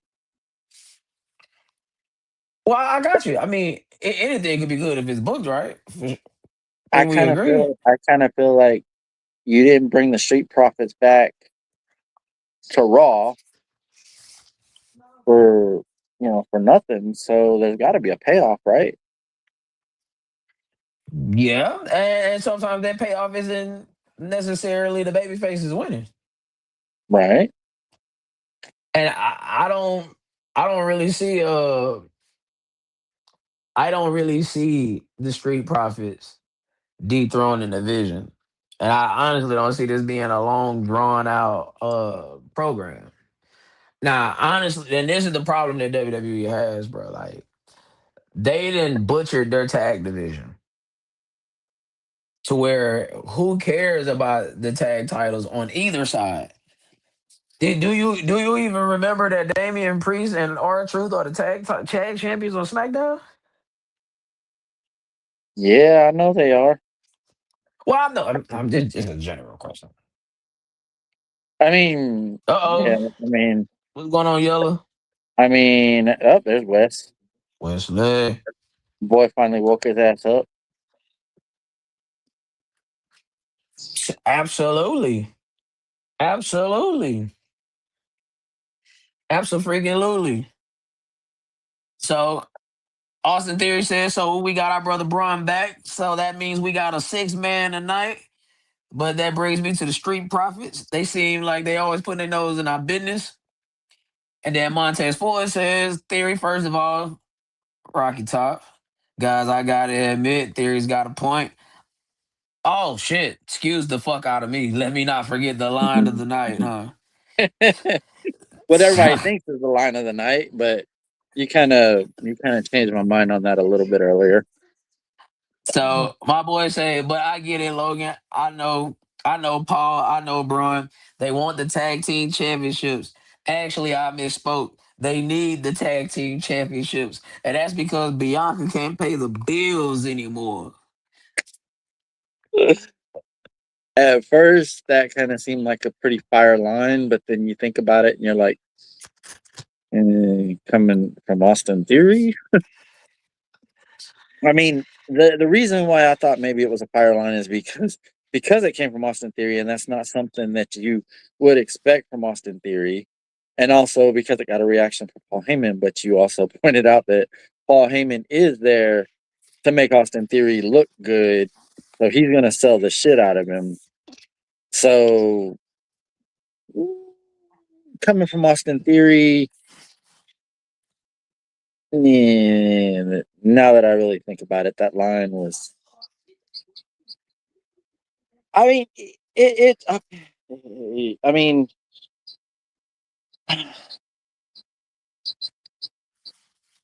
think about it. This is what You see what Wes said? I know. He told me that too, and actually, I agreed with him until I talked to you earlier. But because you kind of changed my mind on it. Like, okay, sure, it came from Austin Theory, and Paul Heyman sold it to make it look like it was a fire line. But I But mean, and another reason why I said that is because I also saw him tweet that like about a week ago. yeah, he did tweet it. He did tweet that out. So he's just kind of recycling something that he tweeted out originally. Gotcha, Now gotcha, he gotcha. now he just said it out loud, and everybody's like, "Oh shit," But if you really think about it, it came from Austin Theory. All right. And sometimes lines you can Now, have a fire line, but if a person with no charisma says the line, it won't go over as well, or it won't hit as hard as it's supposed to. But if a CM Punk or Roman Reigns or whoever the case that's oozing charisma says this same line, it'll be delivered a whole lot better. Well, Austin even Theory, it just felt like a force. even if Liv Morgan said it, it Yeah, probably even would have. if yeah, there you go. Even if If Liv Liv Morgan would have says it, said it, it would have probably, went over a hell of a lot better. But because it was Austin Theory, it kind of sounds like you said, a desperate attempt to get over. and and like I used the Seth Rollins when we was on the phone. I used the Seth Rollins example. I said last week when Seth Rollins was, or was it 2 weeks ago? Whenever it was, when Seth Rollins was telling Braun Breaker, You're the calling him second. Yeah. Steiner, that you're the best. You're not even the second best Steiner in your family. Like if CM playing that line, I mean it's a, I ain't gonna say it's a bad line, but I feel like it kind of landed flat. And if a CM Punk or Roman Reigns or Cody Rhodes or whoever the case may be, like that oozes charisma, said the same line, it would have hit a lot harder. Yeah, like Logan Paul has charisma. Yeah, I mean, don't get me wrong. It was funny. It was funny. I laughed, and I was like, "Oh shit!" Austin's dropping big boy lines over here. But you know, as To quote my anything, as anything can start out sounding amazing, you start to think about it, like, well, wait a minute, that came from Austin Theory. yeah, and That came from Austin Theory. And maybe that was what the shocking part was, is that it actually came from Austin Theory, and we don't expect shit like that from him. facts. Then this led to Joe Hendry coming out, and of course he's singing his song Paul. Paul, Paul. Paul, can we fire Logan Paul? Like, I hey love it. man, see Joe Love Hendry it. got it. Like I that's love that it. charisma. He got it. So okay. This led to a 6-man tag between the Vision with Paul Heyman and Joe Hendry and the Street Profits. And Luigi's gonna get to the point where Ford was hit with a straight right hand. Dawkins knocks Breaker off the apron with a right jab. Ford lands the somersault plancha. Ford is fired up. Ford with the apron insecurity. Ford dials over Theory. Theory kicks Ford in the face. Theory goes for the roll up through the drop kick. And then Theory attacks Dawkins from behind. Rollins pulls Theory off of Dawkins. Oh shit. I skipped the part. My bad, y'all. Fuck. Breaker goes for the wraparound spear. Yes. I ain't Well, gonna lie. Braun Breaker might have the second best spear of all time. I'll tell you one thing, boy, he gets going pretty fucking fast. Yeah, that speed is crazy. That speed is fucking insane. Like I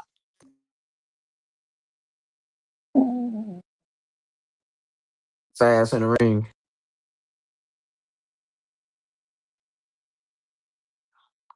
Shit, now that I think about it, I can't name too many fast wrestlers. But anyway, he goes for the wraparound spear, but Seth Rollins counters with a running lariat on. Oh, fuck, this goddamn website crashed. My bad, y'all. Give Seth me a Rollins second. intercepts, causing the Bitch. Okay. And then Rollins super kick Braun Breaker. Breaker is held back. Big held back by the Vision. Rollins gets into a shoving call. Oh, fuck. Man, Joe. What the fuck? Hendry has defeated the Vision. What you think about this tag?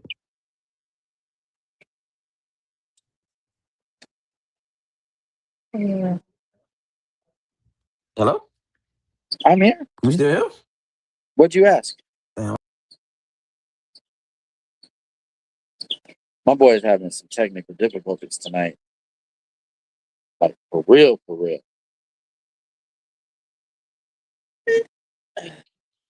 My boy is having some technical difficulties tonight.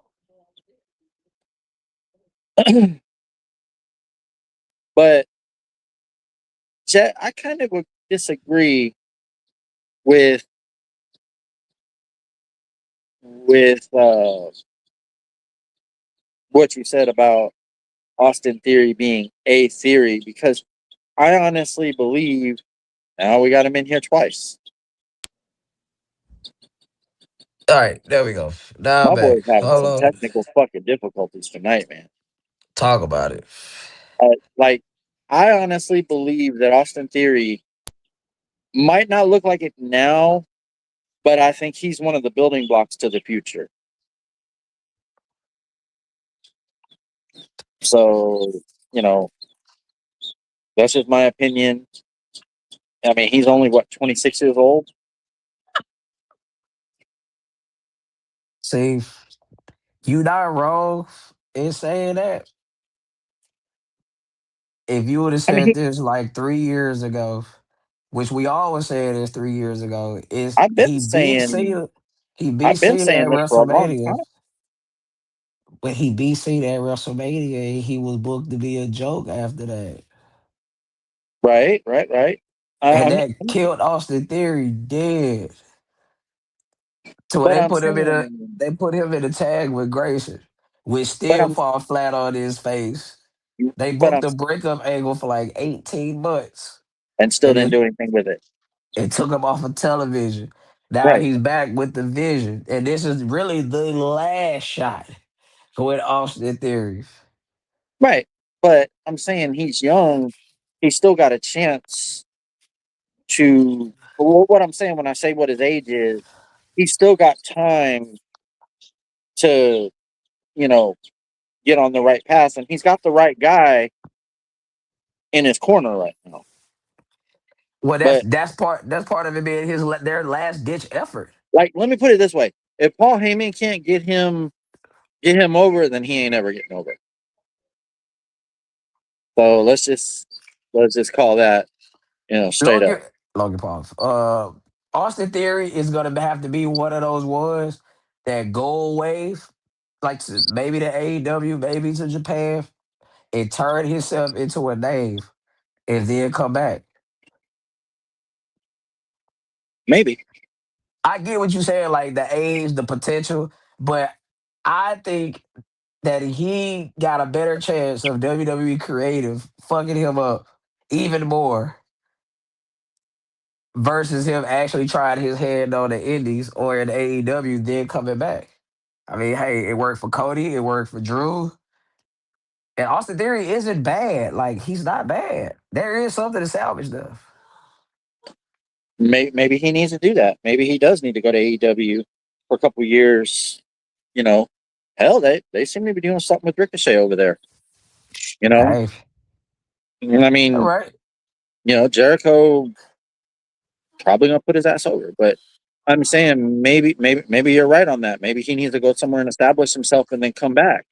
But I still think, like personally, I think he's one of the future building blocks. Right. I mean, he has potential. Like, I'm not doubting the potential, but do you trust the creative? Do you trust the creative team? With Austin Theory, at least? I wouldn't trust creative with anything. That's funny. we go, we go to the I bank and we would see it. not trust this creative team with anything. Don't blame you.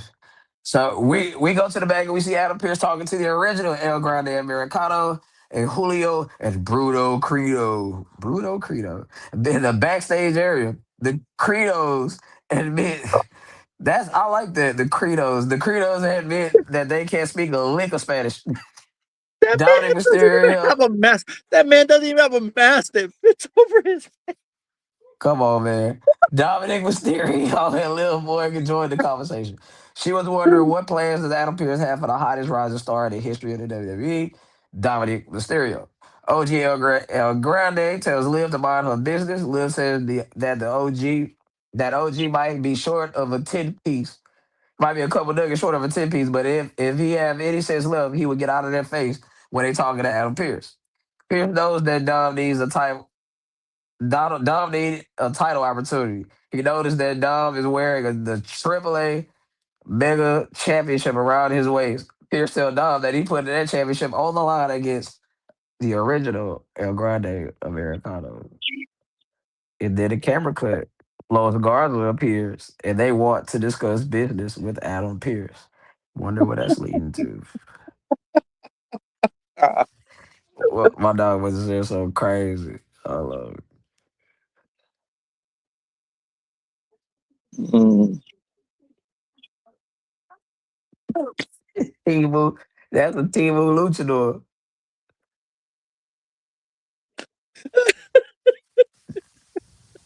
Motherfucker don't even have a mask that fits his fucking face. Well, next we had John, one of John's favorite wrestlers, Penta, come out to the ring, and he said he last week he heard some Pendejo talking about his Intercontinental Championship. Ethan Page, Penta is a fighting champion. Listen, why don't you come out of here and say it to my face? Ethan Page comes out. Okay. The audacity of this man to stand in the middle of this ring and say, "Why don't you come say it to my face?" You know I would love to, but I'm pretty sure you sat in the face, you sat in front of a mirror for 30 minutes and painted your chin and decided to hide your entire identity. Unlike me, who stands in the spotlight, no mask, no hidden identity. My name is All Ego Ethan Page, and I hail from the greatest country on earth, Canada. And not only that, you want to know a little bit more about me, Penta? Well, I pinned the Intercontinental Champion in the middle of the ring last week. Now, in my brain, that would make me the number one contender for said championship. But you might be a little afraid to lose to me again. Penta says, Ethan Page, listen, Pendejo, I'm not afraid to defend my title against you. And you know what? Let's fight right now, cabron. Ethan Page, holy man, look, I ain't about to read all this shit. Ethan Page and Penta have their back and forth discussion. Out come Rusev. Stop this. Shut up, Paige. Paige, I'm talking to you. You abuse me, Paige, but you're getting the Intercontinental Championship before me. It doesn't sit right with me because last week it was both of us that won this match, but it was me that bounced the head of Penta off that desk. Out comes Javon Evans. What the Well, hell? no. Hold on. Page is the one that kind of threw out that he kind of rage baited Rusev a little bit, talking about, yeah, Penta said you can't even beat Javon Evans or something like that, and then here comes Javon Evans. But yeah, And this like leads to Javon Evans versus Rusev.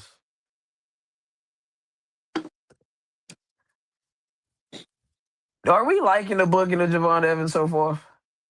I yeah.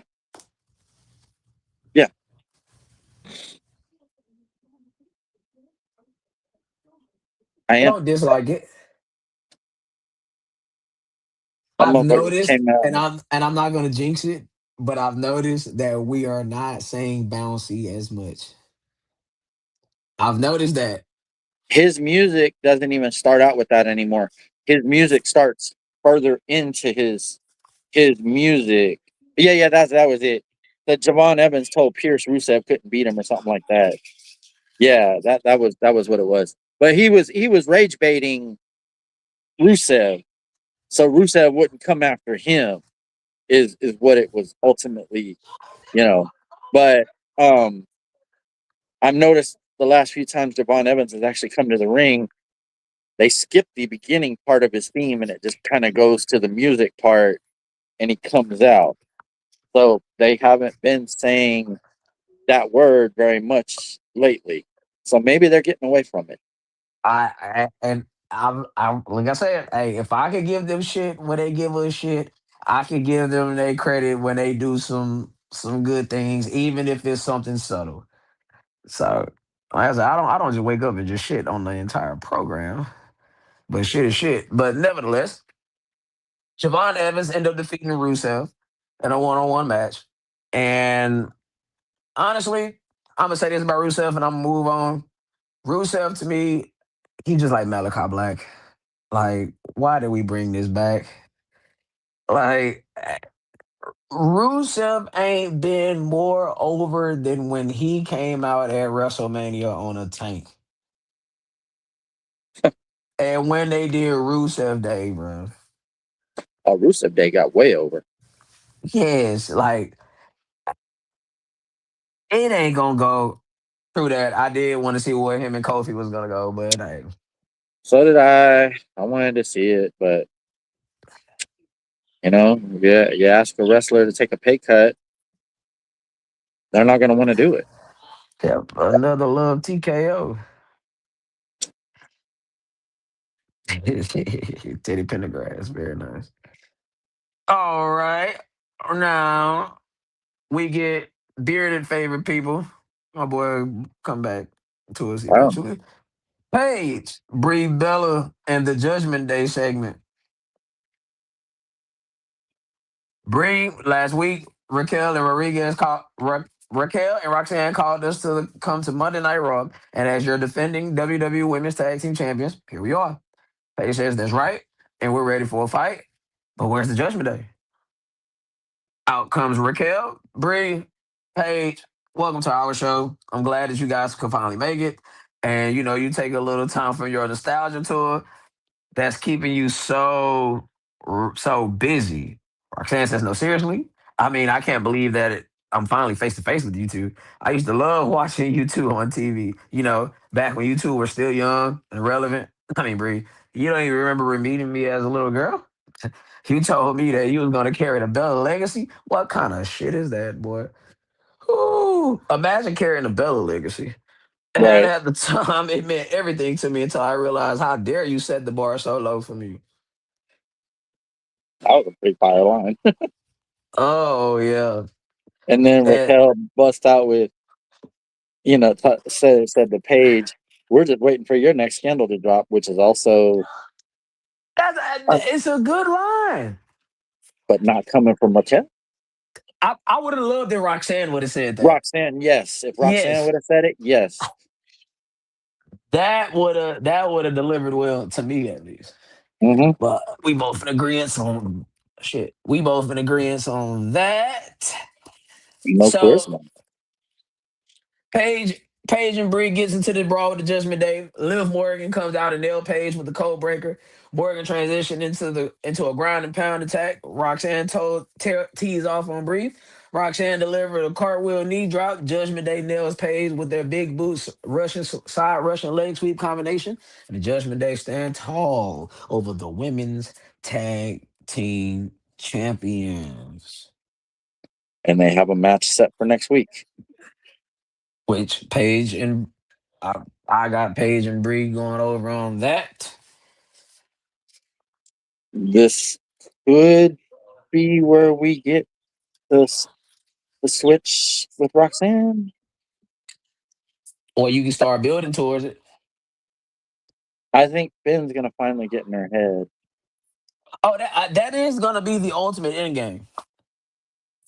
But we got a long way to SummerSlam. I still think it's gonna happen at Saturday night's main event in July in Madison Square Garden. All right, I'm gonna hold I'm you to saying that. that could be. I'm saying next week could be where we get that, or we start to get the seeds being planted. You're stupid as fuck, D.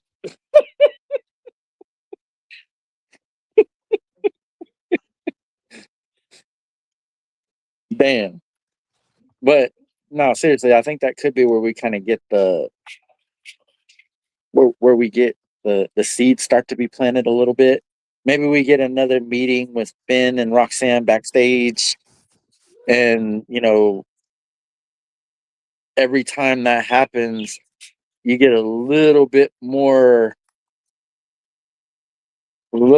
in her head, and you start to kind of see it. Maybe Roxanne starts hesitating on things that she would normally just go with, and I guess I don't know. We'll see, but that has to be the ultimate end game, right? Has to be. It has to There, be. It has to be Finn. It has to be Finn getting into her head.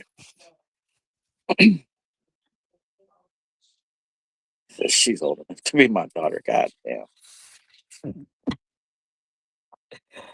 oh my goodness. God damn. Shit, I ain't gonna lie. I got Roxanne over Liv, but that's just me. So we go to the back and we have Roman Reigns talking to Jimmy Uso in the locker room. Jimmy says that Jay in the parking lot waiting for Jacob. He's gonna try to talk Jacob out of coming out to the ring tonight. Why would he do that? My Jimmy said.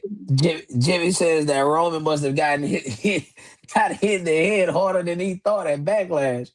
They went to war on Saturday and Roman won. Jimmy says that he should leave it alone. Roman says that everyone is trying to bail Jacob out. They made a deal. There was a contract involved. Jacob signed the line. There got to be water here. You can't make promises like everyone here and neglect your word. Hey man, I ain't gonna lie. When Roman is on, he's on, bro. Hey, you they have to be men of their word. If Jacob can't have respect for his family, there will never be respect on the outside. Roman says that Jacob has to acknowledge him. Jimmy doesn't know if he can trust Jacob. Roman said that Jacob is out if he doesn't acknowledge him tonight. Jimmy tells Roman that he's gonna go check on Jay. Ooh-wee. And we have our third match of the night: Io Sky versus Soul Ruka. Oh my god, this match was fucking great. Yeah, this Oh, was a good match. This mm, was a good match. And if whenever y'all get the chance, if you haven't seen it, go out your way to go see this. This is this. I mean, this is not going to be the greatest women's match of all time, but it is definitely something that's worth watching because Soul Ruga, I ain't gonna lie, she do got that leader Jeff Hardy thing going on. You can definitely tell where she gets her influence from. She's gonna be a big player for sure. And I like the yeah. way they counted out of the Soul Snatchers. That was great. That was great. Yep. And Io Sky pinned Soul Ruka, and she pinned her clean. And this is one of those rare times. Now, generally, get back on the screen when I say this. Generally, you don't want to beat your new talent. I know how I just said that Seth Rollins is established and Braun Breaker needed this, et cetera, et cetera. Yeah, you can say Soul Roken needed this too, but in this case, it's not a bad thing that she lost to Io. She Mm-mm. went in there and actually looked damn good. It was a clean match, and there's no shame in losing to Io. At least in a I hate to say this, but a throwaway match on Raw. Now, if this was a PLE, matter of fact, that's what it is. If this was a PLE, I would have wanted Saruka to go over. If this was, since this is just a Monday Night Raw show, yes. And it's her first match on Raw, if I'm not mistaken. No, No, yeah. Wait, no, it's she not had a her match and with Becky. Liv. Well, Liv, yeah, She had yeah, a yeah, match with yeah, Liv yeah. day after WrestleMania. You're right about that. Since this is her second match on Raw, ain't nothing wrong with losing to EO Sky, man. No, So Io made her look strong. very nice. This is a thumbs up for me. Then we cut to the back. Jimmy Uso walk. Oh, my bad. You had anything you want to add to that? No, no. I'm Okay, saying that was definitely a thumbs up match. got you. We go to the back. Jimmy Uso walks up to Jay in the parking lot in the entrance tunnel. Jay says that Jimmy is not funny. Jimmy mentions that the conversation with Roman Reigns didn't go so well. Jimmy says that Roman is becoming delusional. Jay knows that Jacob Fatu is not going to acknowledge Roman. It's a different type of family business they dealing with. Jimmy says this family can be stressful. And Jay reminds Jimmy that their family is the reason why they're in the WWE today. To talk about a shoot. Jimmy tells Jay that he's gonna go to the ring with the Roman and wish his brother good luck with Jacob. I don't give a shit about the recap with the John Cena Classic. Oh yeah. What's your thoughts on the John Cena Classic? It's a very interesting concept. So you can still lose, but then you could still be voted as the overall champion. It's a very interesting concept. It's a concept that I'd like to actually see put out there. Honestly, no, I think it could be it. Man, it's the only thing is you're going to have the IWC and fans that are saying that the votes are being manipulated and shit like that. So, because it is in fact a wrestling storyline. So, but I don't. I, I hate to say it, but let's wait and see how it plays out. Based off what I gather from the announcement, it sounds like they're trying to doing this. They're gonna put 10 pounds of shit in the 5 pound bag. I really hate how they try to rewrite history and act like we wrestling fans, at least us that's been around, are fucking retarded or whatever. But they're saying this is the first fan voting woo woo blah blah. So Taboo Tuesday wasn't a thing. Taboo Tuesday wasn't a thing. I said the same thing. So I said the Taboo same damn Tuesday thing. wasn't a thing. I We said the just same forgot damn about thing. Taboo Tuesday I just said that the same quick. damn thing. I said the Like, exact same bro. thing. And yes, and this right here. How can you lose and still win? Basically, man, these people are not slick. These people are slick. They are using this as a gauger, and this is my opinion. So please don't take this as a fact. This is just what this is what I gathered from the announcement. These people are using this as a gauger from the Cyber Sunday, fans. Taboo Tuesday, same thing. They're using this as a gauger from the fans to see what we like, so they can say, "Oh, we listen to the fans. We'll do." But at in the end, what the hell, like, bro? Yeah, they got to flesh out some of these details because the way it was explained, that shit sound confusing as hell. It damn near sound as confusing as a Pujami prison. Let's Oh, move on. oh. Yeah, I did that. How about a red Hell in a Cell? Jackie Rabbit is backstage. Hold on. There's one detail that you left out from Raw is the conversation between Adam Pearce and Roman Reigns, where he's telling him, "I'm not gonna let Jacob in the ring. I'm not gonna let Jacob in here tonight." And Roman said, "Who brought Jacob in here? I did." No, Solo brought you in. Yeah. You were gone, like you were on hiatus when Jacob debuted. So yeah, that was pretty. I thought that was pretty fucking cool. Because once again, when I heard that, I'm like, you didn't bring him in.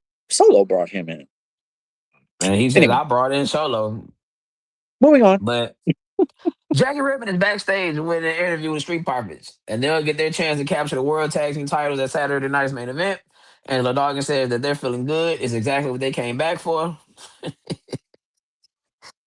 These people is not winning no tag titles. Seth Rollins joins the conversation.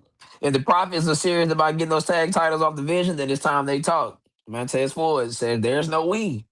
Dog is there. They should at least hear him out. Ford doesn't want to because Rollins said it himself last week. If the Prophet stood out of Rollins' way, he would stay out of theirs. Rollins says that he was wrong. Rollins is everything they say about him. He's the greatest of their generation, a revolutionary, but he could not be trusted. And Montez says that they do not need Rollins' help to kick the Vision's ass. Them folk is not winning no tag titles. Yep. Coming out of a commercial break, Io Sky runs into Soul Ruka backstage. Io says that Soul is the future and they'll fight again one day. And Soul says that she's looking forward to it. Soul turns around and sees Becky Lynch laughing at her. The next big thing couldn't beat Io Jannetty. I swear to God, the way that they throw shots at Marty Jannetty is hilarious.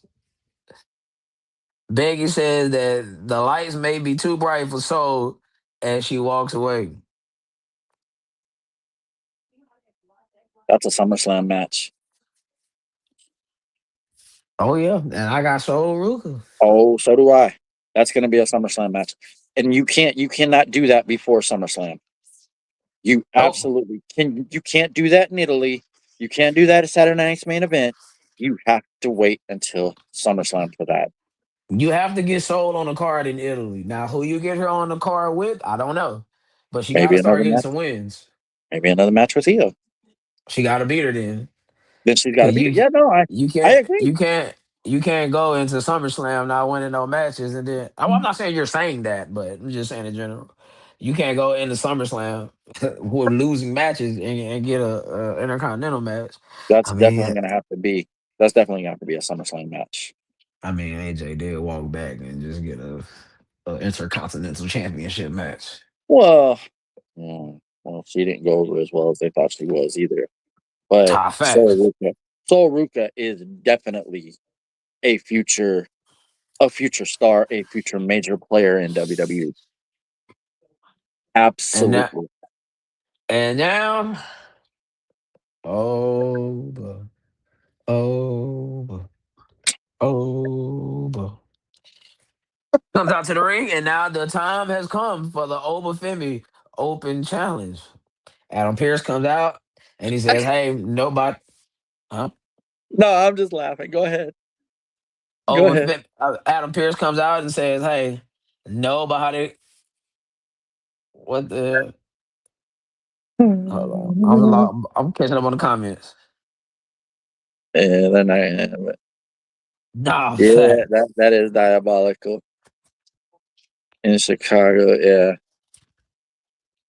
Now, now, Adam Pierce comes out and he says, "We're all excited for the Open Challenge, believe me, but hey, nobody in the back was willing to answer the challenge. Therefore, it's my duty to inform you that the Obafemi Open Challenge is hereby canceled."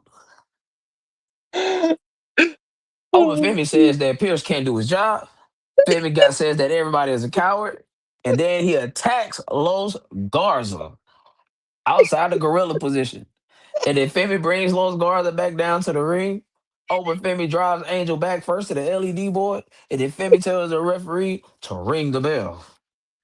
Femi, He carried the fucker over his shoulder and dragged the other one by his hair. there, bro. This, I'm about to put my thoughts on this. So Femi with a series of running uppercuts. Femi with two toss slams. Femi is fired up and he hits the fall from grace, picks up the victory, and therefore he beats Los Garza. And I have a supreme problem with this. He threw one motherfucker over the My dog is cracking up over there. other. Like, Oba created his own open challenge.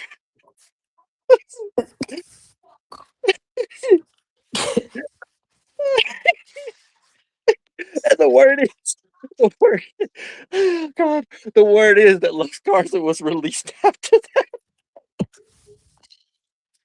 like, bro. Matter of fact, damn, oh, Oh shit! Ooh, I'm telling you, man, it's funny as hell. But let's hear your problem with it. now I only got one problem with this. Sure. Considering the state of the WWE tag team, why are we beating tag teams like this? Now wait a minute. Before you answer that, hold the fuck up. Hold up. Stop the show. Bruh man, hold up. Hold up. Hold up.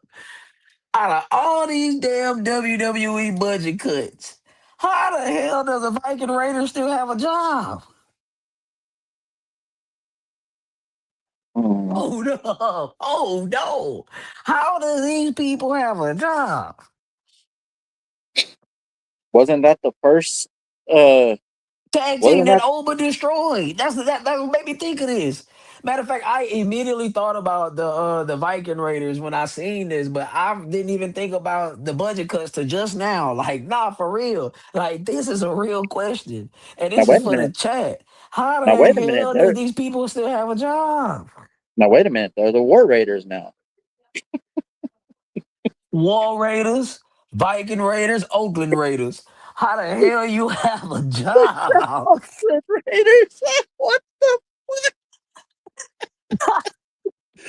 Got a God job. damn, bro. Now okay. Like you over there cracking up like, nah, hold I'm on, wait. cracking up. I'm just cracking up how Oba had one motherfucker on his shoulder and was dragging the other motherfucker to the ring by his hair. Like that. Bruh, That was just pure fucking comedy. man, And it's send these people to not. Valhalla, man. And it's not something. It's not something that you want for Oba. You don't want people laughing at what the fuck he's doing. Wait, these people got the name of two losing franchises in the National Football League, Viking Raiders. And these people got a job. No, man. You something else. You're something else for that shit, but that's pretty fucking funny, bro. That is pretty fucking funny. I'll give you that, but Two you're something else. loser ass franchise, man. Get these You're people the fuck something up else for out of that here. shit. You're something else for that shit. But anyway, no, I don't know. I don't know how the hell they.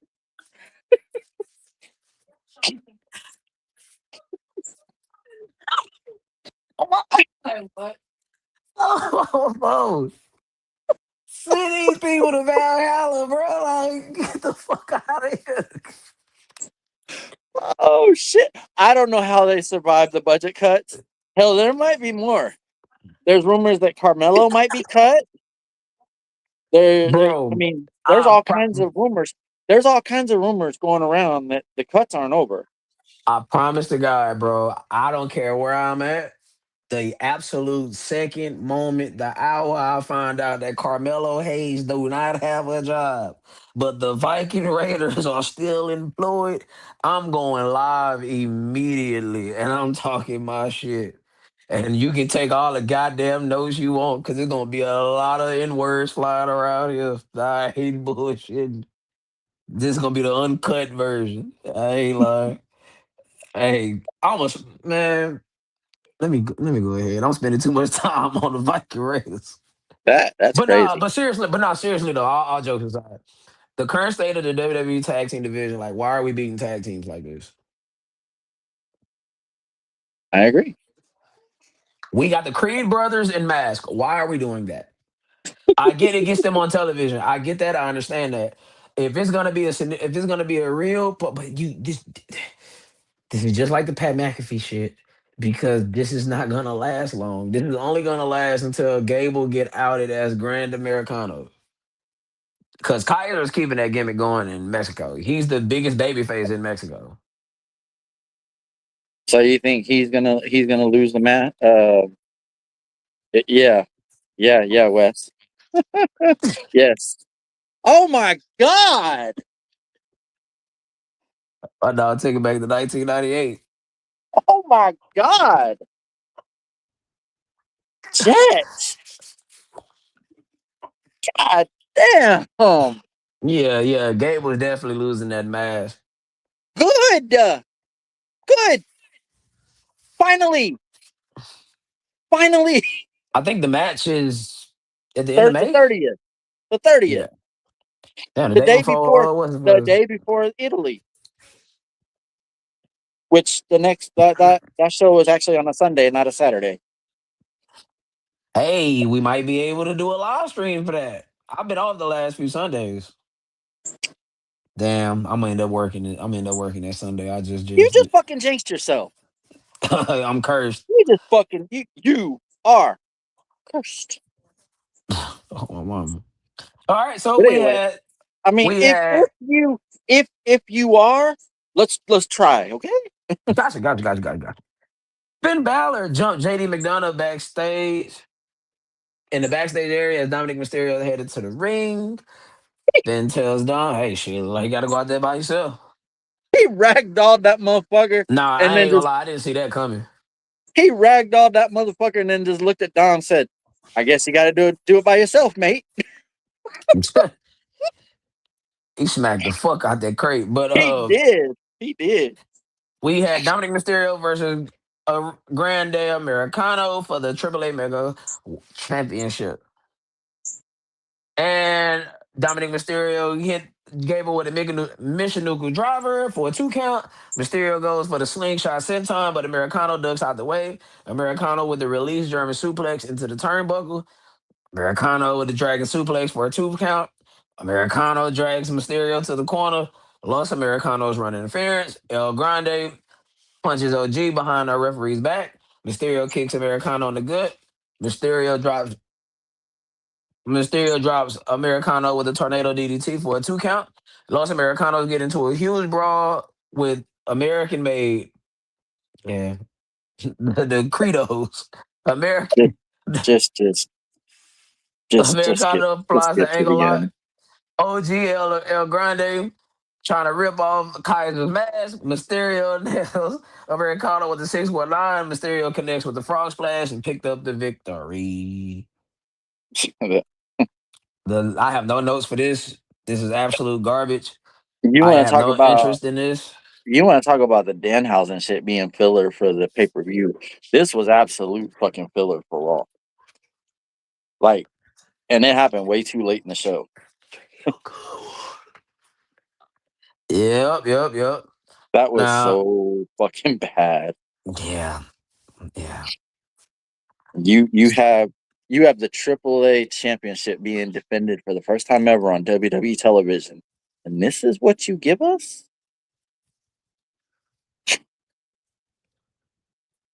Yes, is what they gave us. Mike. Who booked this shit? You know exactly who did.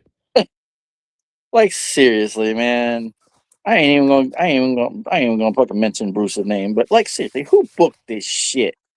You know exactly who booked that and who greenlit that. Now, is there any truth to the rumor that Vince McMahon is trying to get some Saudi investors to buy back WWE? Is there any truth to that? I have no way to confirm or deny. I'm I I'm have gonna no say way to this. confirm or deny that. I'm gonna say this right here, right now, and y'all can revisit this if you remember this, okay? Because what I'm about to say is something that is 8 years from now. If if TKO is still the owner, or if TKO is still running the show, WrestleMania 50 will not see the light of day. You know what's funny? I remember way back when. This had to I be said the like same thing about 2015, WrestleMania 40. 2014. I No, we had remember. that conversation. And we was like, We bro, did. this current direction, WrestleMania 40 will not live to see the day, but goddamn. I'm telling you, if TKO is still in charge, we will not see WrestleMania 50. That is 8 I, years from now, but I'm telling you, if TKO continues this business model that they are using, WrestleMania 50 will not see the light of day. So y'all remember that. Y'all remember I said that when we don't have WrestleMania 50 if TKO is still in charge. Because they I, are absolutely running this into the ground. now, I know they are not our favorite operators of World Wrestling Entertainment. I know Vince McMahon holds a very special place in everybody's heart as a promoter. I ain't talking about Vince McMahon, a human being. Outside of this, I'm just talking about him strictly in the confines of professional wrestling. But at this point in time, the WWE is just too big. Like it's gonna take a massive, and I do mean Chris Benoit esque scandal in order for this company to fail. Cause there's always like WrestleMania is such a brand now to where cities are bidding on these years down the line. So I mean, and plus they'll always have it in Vegas if it came to that point. It'll just be an annual thing in Vegas. We'll see 50. Like it's now when we originally made that quote like about 10, 15 years ago. Well, 10 I years remember. ago. I remember. I said if the It WWE continues the path it's going, it WrestleMania had 40 cre- won't see like the light of day. it had credence then, but now in 2026, they too big of an entity. Like they too big. Well, Man, anything can fall, but that's what I'm saying. It would take another Chris Benoit type of scandal in order for it to happen. It got to be something major, like very major, for it to happen. I think TKO can just run the fucking company into the ground. Not before 50 though. That's only like 8 years from now. It is 8 years from now, but goddamn, if they continue, if they continue the way that they're doing things, no, they will run this company into the ground. Well, They unfortunately, will be the one to kill the creation. unfortunately though, it's still too big of a subsection of hardcore rabid wrestling fans that still patronize the product. And then you got to think about overseas. How much money they make overseas?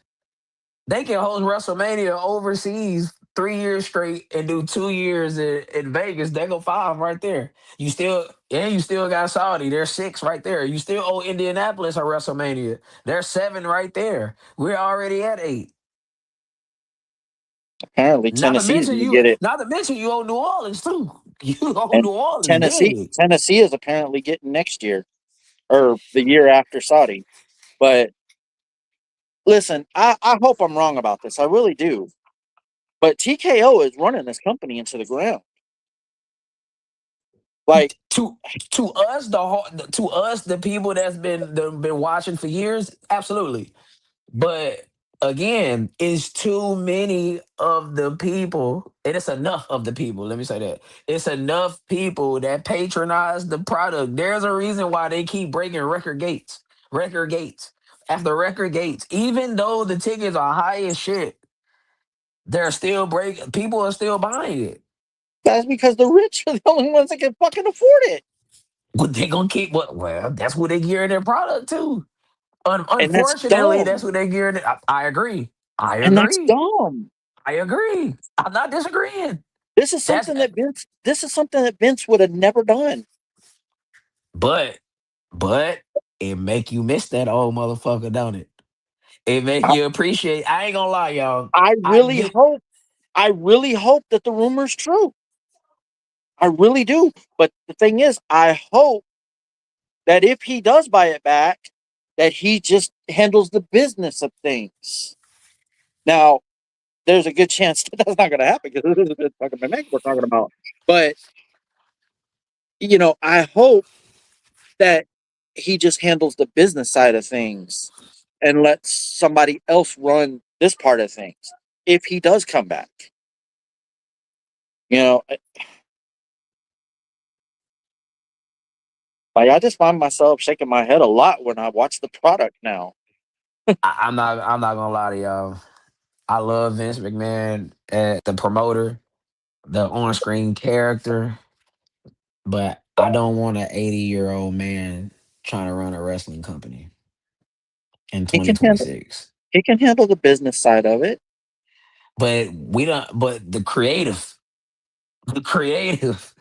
We need somebody else to relieve Papa H of his duties. Again, Black. I'm not saying that it can't happen. I'm just saying they are too entrenched right now, and it's enough people. Although tickets are sky high, there's enough people that patronizes the product that'll push it forward at least for 8 years. Now, if you would have said 20 years from now, then I would have like, yeah, okay, I can see that. But you specifically said WrestleMania 50, so that's only 8 years. So I'm only working with what was given. Ah, shit. I just realized I changed one part of the banner, but forgot to change the other part. Shit. I'll I didn't change even it. see it. I'll change it later. I changed the time because we normally start at 5 o'clock your time, 6 o'clock my time. But the first part of it still says 4:30, and I didn't change it. I changed the Okay. second one, but not the first one. Yeah. See. Yeah. Anyway, I don't know, man. Trust me. I That's hope I'm fair, wrong. Black.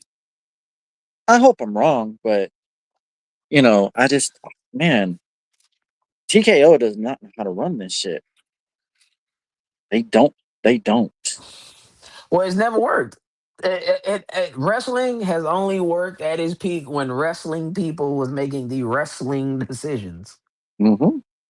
So Like yeah, shit. no.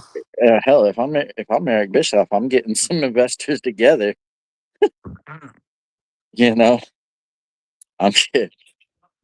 I mean, think about it. Imagine Eric Bischoff. You know, he could do a hell of a lot better than TKO could. I don't know if he could do better than Vince could, but he could do a hell of a lot better than TKO could. Now we're at the Roman Reigns acknowledgement ceremony. Yes. We get a live shot of Jacob Fatu arriving at the arena. Jacob is coming, completely ignoring Jey Uso as he's marching towards the ring. Jay says that Jacob is going to be creating problems for his family.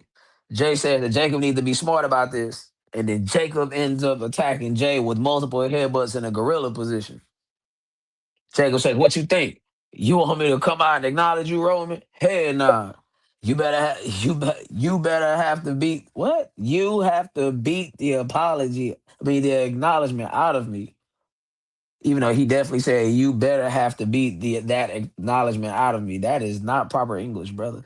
Hey, Jacob uppercuts Jimmy Uso. Jacob repeatedly throws Jimmy into the steel guardrails, and Roman throws down a microphone, and all hell breaks loose in Knoxville. Roman and Jacob trade visits to the top turnbuckle pad. Jacob drops Roman with a running headbutt. Jacob clothesline Roman over the top rope, and then Jacob goes for the suicide dive, but Roman counters with the Superman punch. And then Roman delivered multiple chair shots to the back of Jacob, telling him he better acknowledge him, repeatedly hitting him with the chair. Roman acknowledge goes, me or your ass is fired. there you go. Roman goes for the spill, but Jacob countered with the super kick. Jacob applies the tongue and death grip, and Jacob dumps Roman to the outside. Jacob lands a suicide dive. Jacob drives Roman face first to the steel post. And then they make their way over there to the ringside table, the announce table. Sorry. Roman Reigns delivers another Superman punch. And then Roman But goes for the Superman punch, but Jacob counters with the tongue and death grip again. hold on before you go any further. I think at one point Jacob, after he threw him in the one post, meant to throw him in the other post, but then we got the weakest fucking stare Yo, shot I've ever seen in my yo, life. I swear to God, when I saw that, I thought that exact same thing. I I said that said, exact damn, that same was the word. I said, weakest damn. fucking stare shot I've ever seen in my life. He barely grazed that motherfucker. I was like, bro. All right, man. All right, go I ahead, guess, I continue. guess, I guess I'd rather you barely graze that bitch than for you to Jay Cargill yourself. But I think he meant to throw him into the pole, and then he ended up throwing him towards the stairs, and Roman just went with it. But god damn, that shit looked weak. Jacob reapplies the tongue and death grip, and Jacob shuts down Adam Pierce. Jacob poses with oh shit, my bad. But Jacob put Roman through the table with a power bomb. I should have Mhm. said that. Yes. And then Jacob shuts down Adam Pierce. Jacob poses with the World Heavyweight Championship, and then Jacob make his way up the ramp. But he gets to the tippy top, and then he runs back down there, and he put them through the timekeeper's barricade. Them being the Usos and Roman Reigns through the timekeeper's barricade with a massive hip attack. And Jacob stands tall over Roman and the Usos as the show goes off the air. Which, logistically speaking, how do you get three people with a hip drop? I mean, with uh, a hip tackle, whatever the fuck it's called. I don't know, but he did. The camera cuts. It's the production. Because if the camera got that at the right angle, there's no way you can get all three unless you just that fucking massive. But the camera Either cut way, does make it look like he got all three. I mean, hey, either way, them WWE is good at what great they do. it was a great fucking ending. And Jacob is completely off the fucking rails, unhinged, out of control, and I fucking love it. Yes, indeed. And that is your conclusion to the Monday Night Resolve from Knoxville, Tennessee. Nah, facts. He probably hit So, Roman, and the other two just fell with it. so what are y'all? What are you thinking about this I this segment? don't fuck this up with Jacob Fatu because this character is hot. This fucking character is hot. And you see, I don't need him winning the world championship right now. He can be the guy to take the Intercontinental Championship from Penta. I think what's his name is gonna do that. Yeah, Ethan Page can take it, and Ethan Page can give it right back to Penta. Just kind of feel like if you build up Jacob to be this strong, and then you give him the Intercontinental title, that's a step down, brother. Is it really? I feel it is. Chris Jericho, if I'm not mistaken, Chris Jericho had the Dusty finish with Triple H at the end of 1999. I remember. Was that the This end is of 99? 27 years later, Whoa, whoa, though. whoa, whoa, whoa, just feel where I'm going with this. I know what you're Wasn't saying. that? They had No, I'm they. asking a question. I'm asking a question. I'm not saying it was. I'm asking, dude, was it? I I think think it it was the was end of. the. I think it was 99. Yeah, they they did that to see what the crowd reaction would be if Jericho won, and it wasn't what they thought it was going to be, so they made the switch back to Triple H. Oh no, it actually was what they thought it was gonna be. That's why Oh, he became the first ever undisputed champion. and And, trust me, and he won't let you forget it. very nice. Now, Jericho's first title was the Intercontinental Championship. Cause that's when him and China was trading that back and forth. This would have It been January of 2000. wasn't Jacob U.S. champion. He was, but I see US, It's you the know, same fucking title. what has a better lineage on it than the other. It's pretty much the same damn title. The U.S. title was WCW's version of the Intercontinental title.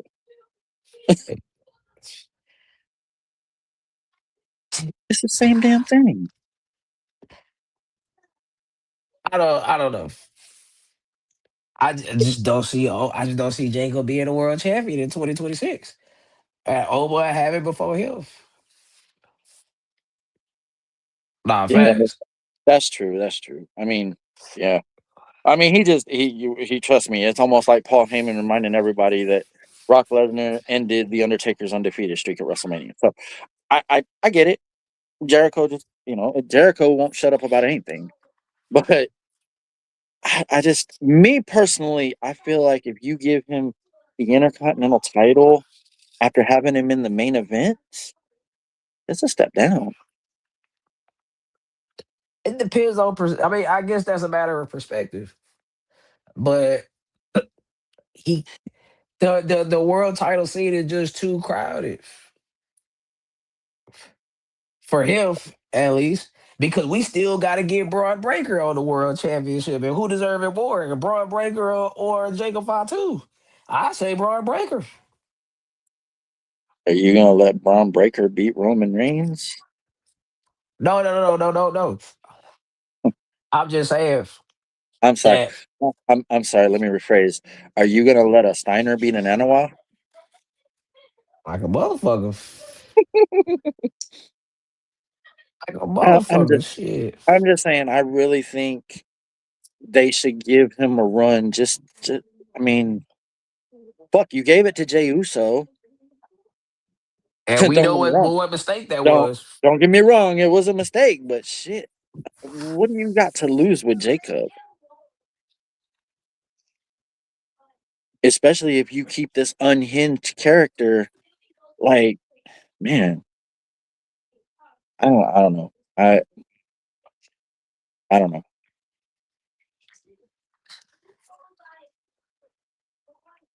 I don't know.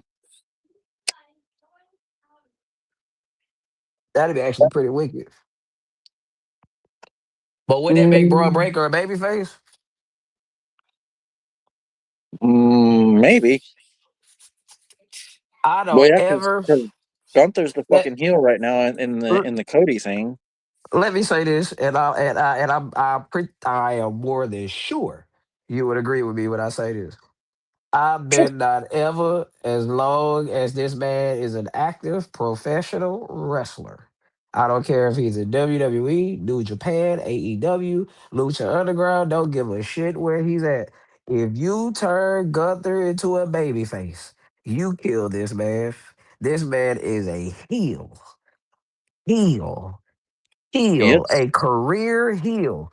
Just He like is. how Rey Mysterio is a career babyface, Ricky Steamboat is a career babyface, this man is a career heel. Matter of fact, turning heel babyface will have the same effect as turning Rick Rude babyface. Imagine the babyface Rick Rude. Yeah. Can't do it, Cade. Can't do it. No, you can't. Imagine the babyface Ted DiBiase. They tried. Can't do it. It just don't make sense. As the $1 Million Man. Mm, It's a heel haven't- gimmick. It screams heel. right. So, Nah, facts. No. Oh, believe me, it's coming. But see that's again. I know I say this a lot, y'all. This is gonna be a reoccurring. This will be no. Not broad breaker. Okay. If you say it in general, I believe that. I got you. I agree with that. But specifically Gunther, absolutely not. But again, this is a running trope on this show. You'll hear it a lot. One thing that WWE does do well, they do not hot shot the territory. they don't. Like they give you the money matches. Sometimes it don't be what we want it to be, or when it makes sense for it to be. But believe you me, I think they've learned from the Hogan Flairs and the Austin Hogans, even though we know why that didn't happen, et cetera, et cetera. Sting and Taker, like matches you left on the table. I don't think they had that problem with leaving matches on the table. No, they don't. So, y'all know what time it is. You know what time it is. It is time for question of the brought to you by no one. Unsullied by sponsorship since 1989. Thank you, Dr. O'Neil.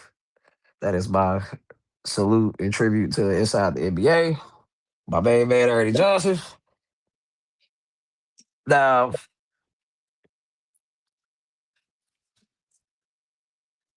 I don't know if D Black is still in the chat. D Black, you got to sit this one out if you are. But my question is there's this one person, a wrestling executive or an executive that is definitely directly tied to professional wrestling.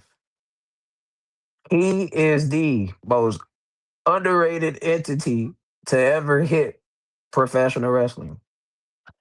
If you were to Thanos snap this man and he disappears,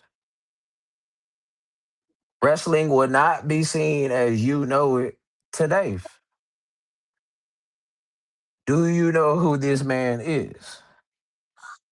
He changed the world of professional wrestling in the late 1980s.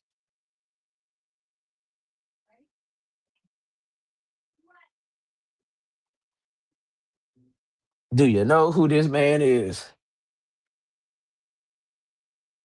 And it's not Vince McMahon. I was about to say. Vince McMahon is the greatest thing to ever happen to professional wrestling. I would say did without this man though, you probably wouldn't have. We wouldn't recognize Vince the way we recognize him today.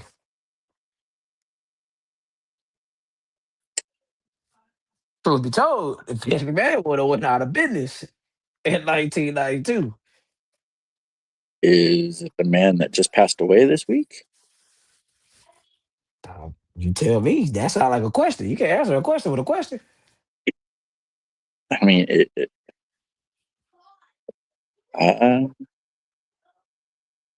I know what the answer is.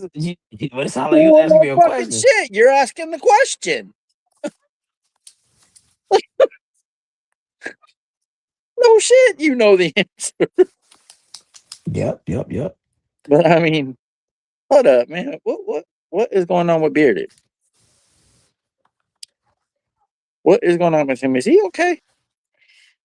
Yeah. We haven't He heard keep from it. him. Yeah, he had to dip off for a second or whatever he had going A on, but he keep the second. stream up. He keep his stream up so it can be a multi stream. I get it, but man, shit. It's like I see him sitting there, but he ain't saying nothing. He muted his mic. I see that. But yeah, wrestling executives, late 1980s. Without this man, wrestling would not be viewed the way it is today. Without this man, Vince McMahon would have went out of business in 1992. Hulk Hogan was in the WWF in 1992. Kevin Nash was Vinny Vegas in 1992. Scott Hall was the Diamond Stud and Razor Ramon in 1992. So this predates the NWO.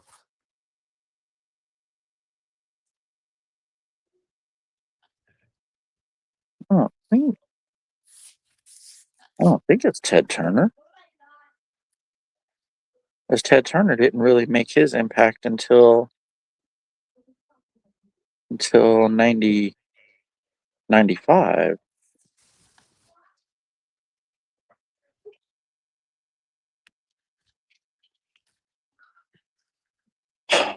Yeah, I don't know, but I'm sure when you give me the answer, I'm gonna feel dumb as shit. So go ahead. You didn't give me an answer. I have no fucking clue. Just give me something. You know enough wrestling executives to where you I can name at least one of I them. do, but damn, my first And thought would be 1980s is your time. That's your wheelhouse. it is my time, but I didn't really know a whole lot about executives and shit. I knew wrestlers, but I mean, Jim Crockett is an executive. Um, Jim Crockett. Paul Bar, Um, Paul yeah, Bar, Bill all my Watts. guys. These people. Okay, These aren't so executives. all right, let's go with Jim Jim Hurd. Crockett. Whoever. Let's go You with going with Jim Jim Crockett? Crockett. Yeah, let's go with Jim Crockett. You play dominoes? No. I know my boy Jet play dominoes. So there's a saying in dominoes that say study long, study wrong. And you always go with your first mind. You had it right there in your grasp. You just put it in form of a question instead of an answer. How The was it? answer is Ted Turner. How was it Ted Turner? I'm about to tell you why it's Ted Turner. If Ted Turner does not buy Jim Crockett Promotions in 1988 and convert it over to WCW, Jim Crockett's goes out of business. They went broke. They was $5 million in the hole in 1988. And Ted Turner swooped in and bought it and rebranded it as World Championship Wrestling. Now, if it wasn't for Ted Turner giving Eric Bischoff that primetime slot on Monday night, there is no Nitro. No Nitro means no NWO, no Hogan, no none. Well, actually, no Jim Crockett Promotions means no Hogan to convert to WCW, no NWO, no Crow Sting, no DDP. At least not as we know him. That would have been it. And Vince McMahon goes out of business in 1992 for a shit show by 1995 because there's no attitude era. There's no one to compete against. I guess I had it right. There's no Monday Night War. I just didn't fucking actually say it, but That's why I said, I don't know. that's why I asked. That's why I said, are you asking me a question or Well, are you telling me the answer? my thing is, you said the late '80s, and I'm like, well, Ted Turner didn't really make his impact until 1995. I forgot about him buying out Jim Crockett Promotions in '88. So Oh yeah, and rebranded as World Championship Wrestling. Ted Turner. As much as we credit Vince McMahon, and he does deserve his credit, shit, Ted without Ted, it ain't possible. It ain't happening. And again, there's another myth that goes around that says if WrestleMania wasn't successful, Vince McMahon would have went out of business. No, he wouldn't have. Now he had TV slots back then. So they still had TV deals, et cetera, et cetera. Now, was it to the tune of the money we see today? Absolutely not. But he would have lost a significant lot of money though. But Ted Turner, man, crazy how things work out in the wash, ain't it? It is. It's like a jingle puzzle, man. You take one block out, the whole thing could just reshape history and change how you look at it. Yeah. Because Ric Flair said it best. He said Jim Crockett Promotions would have stayed in business had we never tried to compete with Vince and go national. I actually forgot about Ted Turner buying out Crockett Promotions.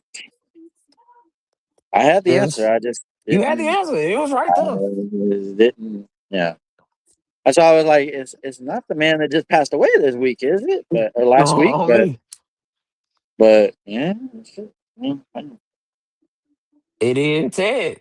So I mean, you weren't. I guess you was Billionaire wrong about how Ted. you look stupid. You was right there, brother. Right there. But with that being said, we got anything we want to add this week? Any special shout outs? Anything?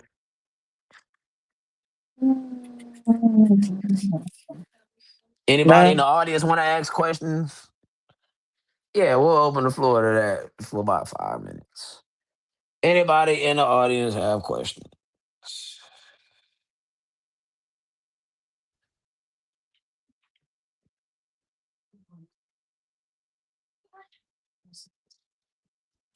Give some time.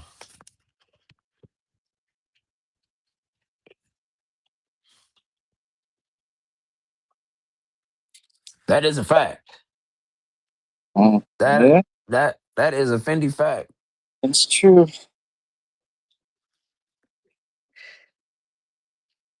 We so I tell you what don't damn. Imagine a wrestling world with no rock, no only a glimpse of the Undertaker. Like Taker would only been wrestling for like 2 years. As the Undertaker, that is. But that's true, yeah. Because he's discovered. I watched it Okay. already. I watched it. I haven't seen it, but I'll make it my business. It didn't really tell us much that we didn't already fucking know. But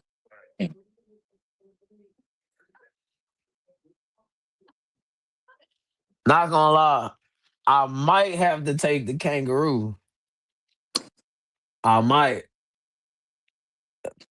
my wife would be the one to ask that question.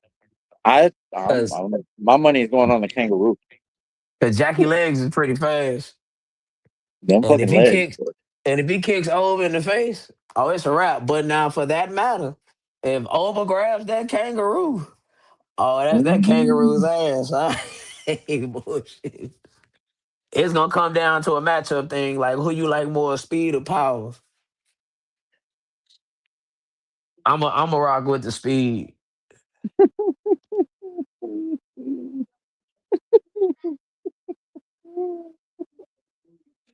Well, we asked if anybody had any questions, and she asked the question. That's a question.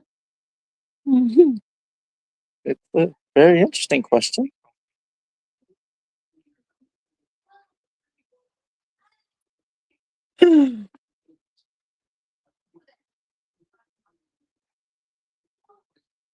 Kangaroo, shit.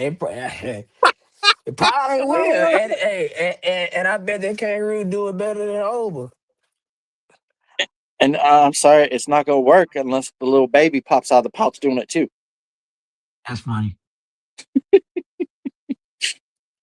That's funny. That is hilarious, though. Well, well, to all my Beardhausens, JWs, JW. Nike Famians, and note takers. It's been a pleasure sitting with you this Tuesday. And remember, write it down in your notes. Like, share, subscribe. That's all I need. That's all we need. And we appreciate you.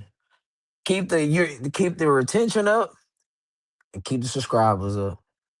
And while you at it, pass them notes around and tell them. Two Hills, STS, on YouTube every week, at least once a week, 5 p.m. Pacific time, Central time, Central Time. 6 p.m. Eastern time. You can come rock out with your boys. Your two, most of the time 3, sometimes 4 favorite hills. It's me, my fellow Nike Famians, the Beardhausens, the JWns, and the 2 Dubsons.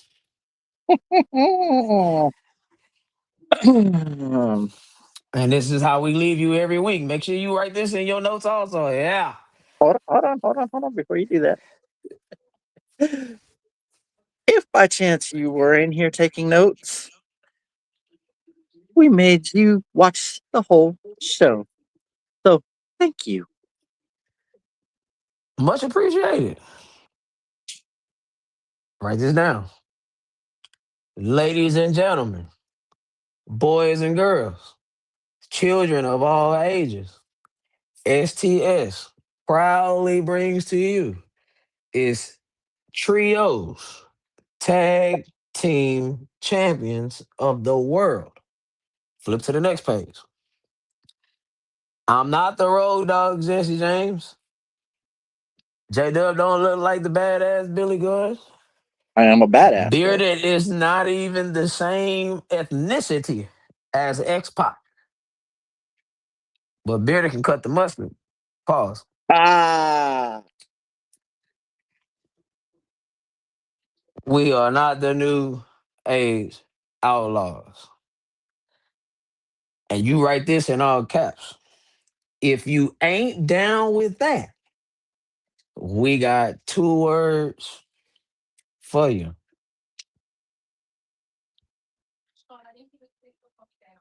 So You can read, can't you? I didn't say it. That had did. That's right.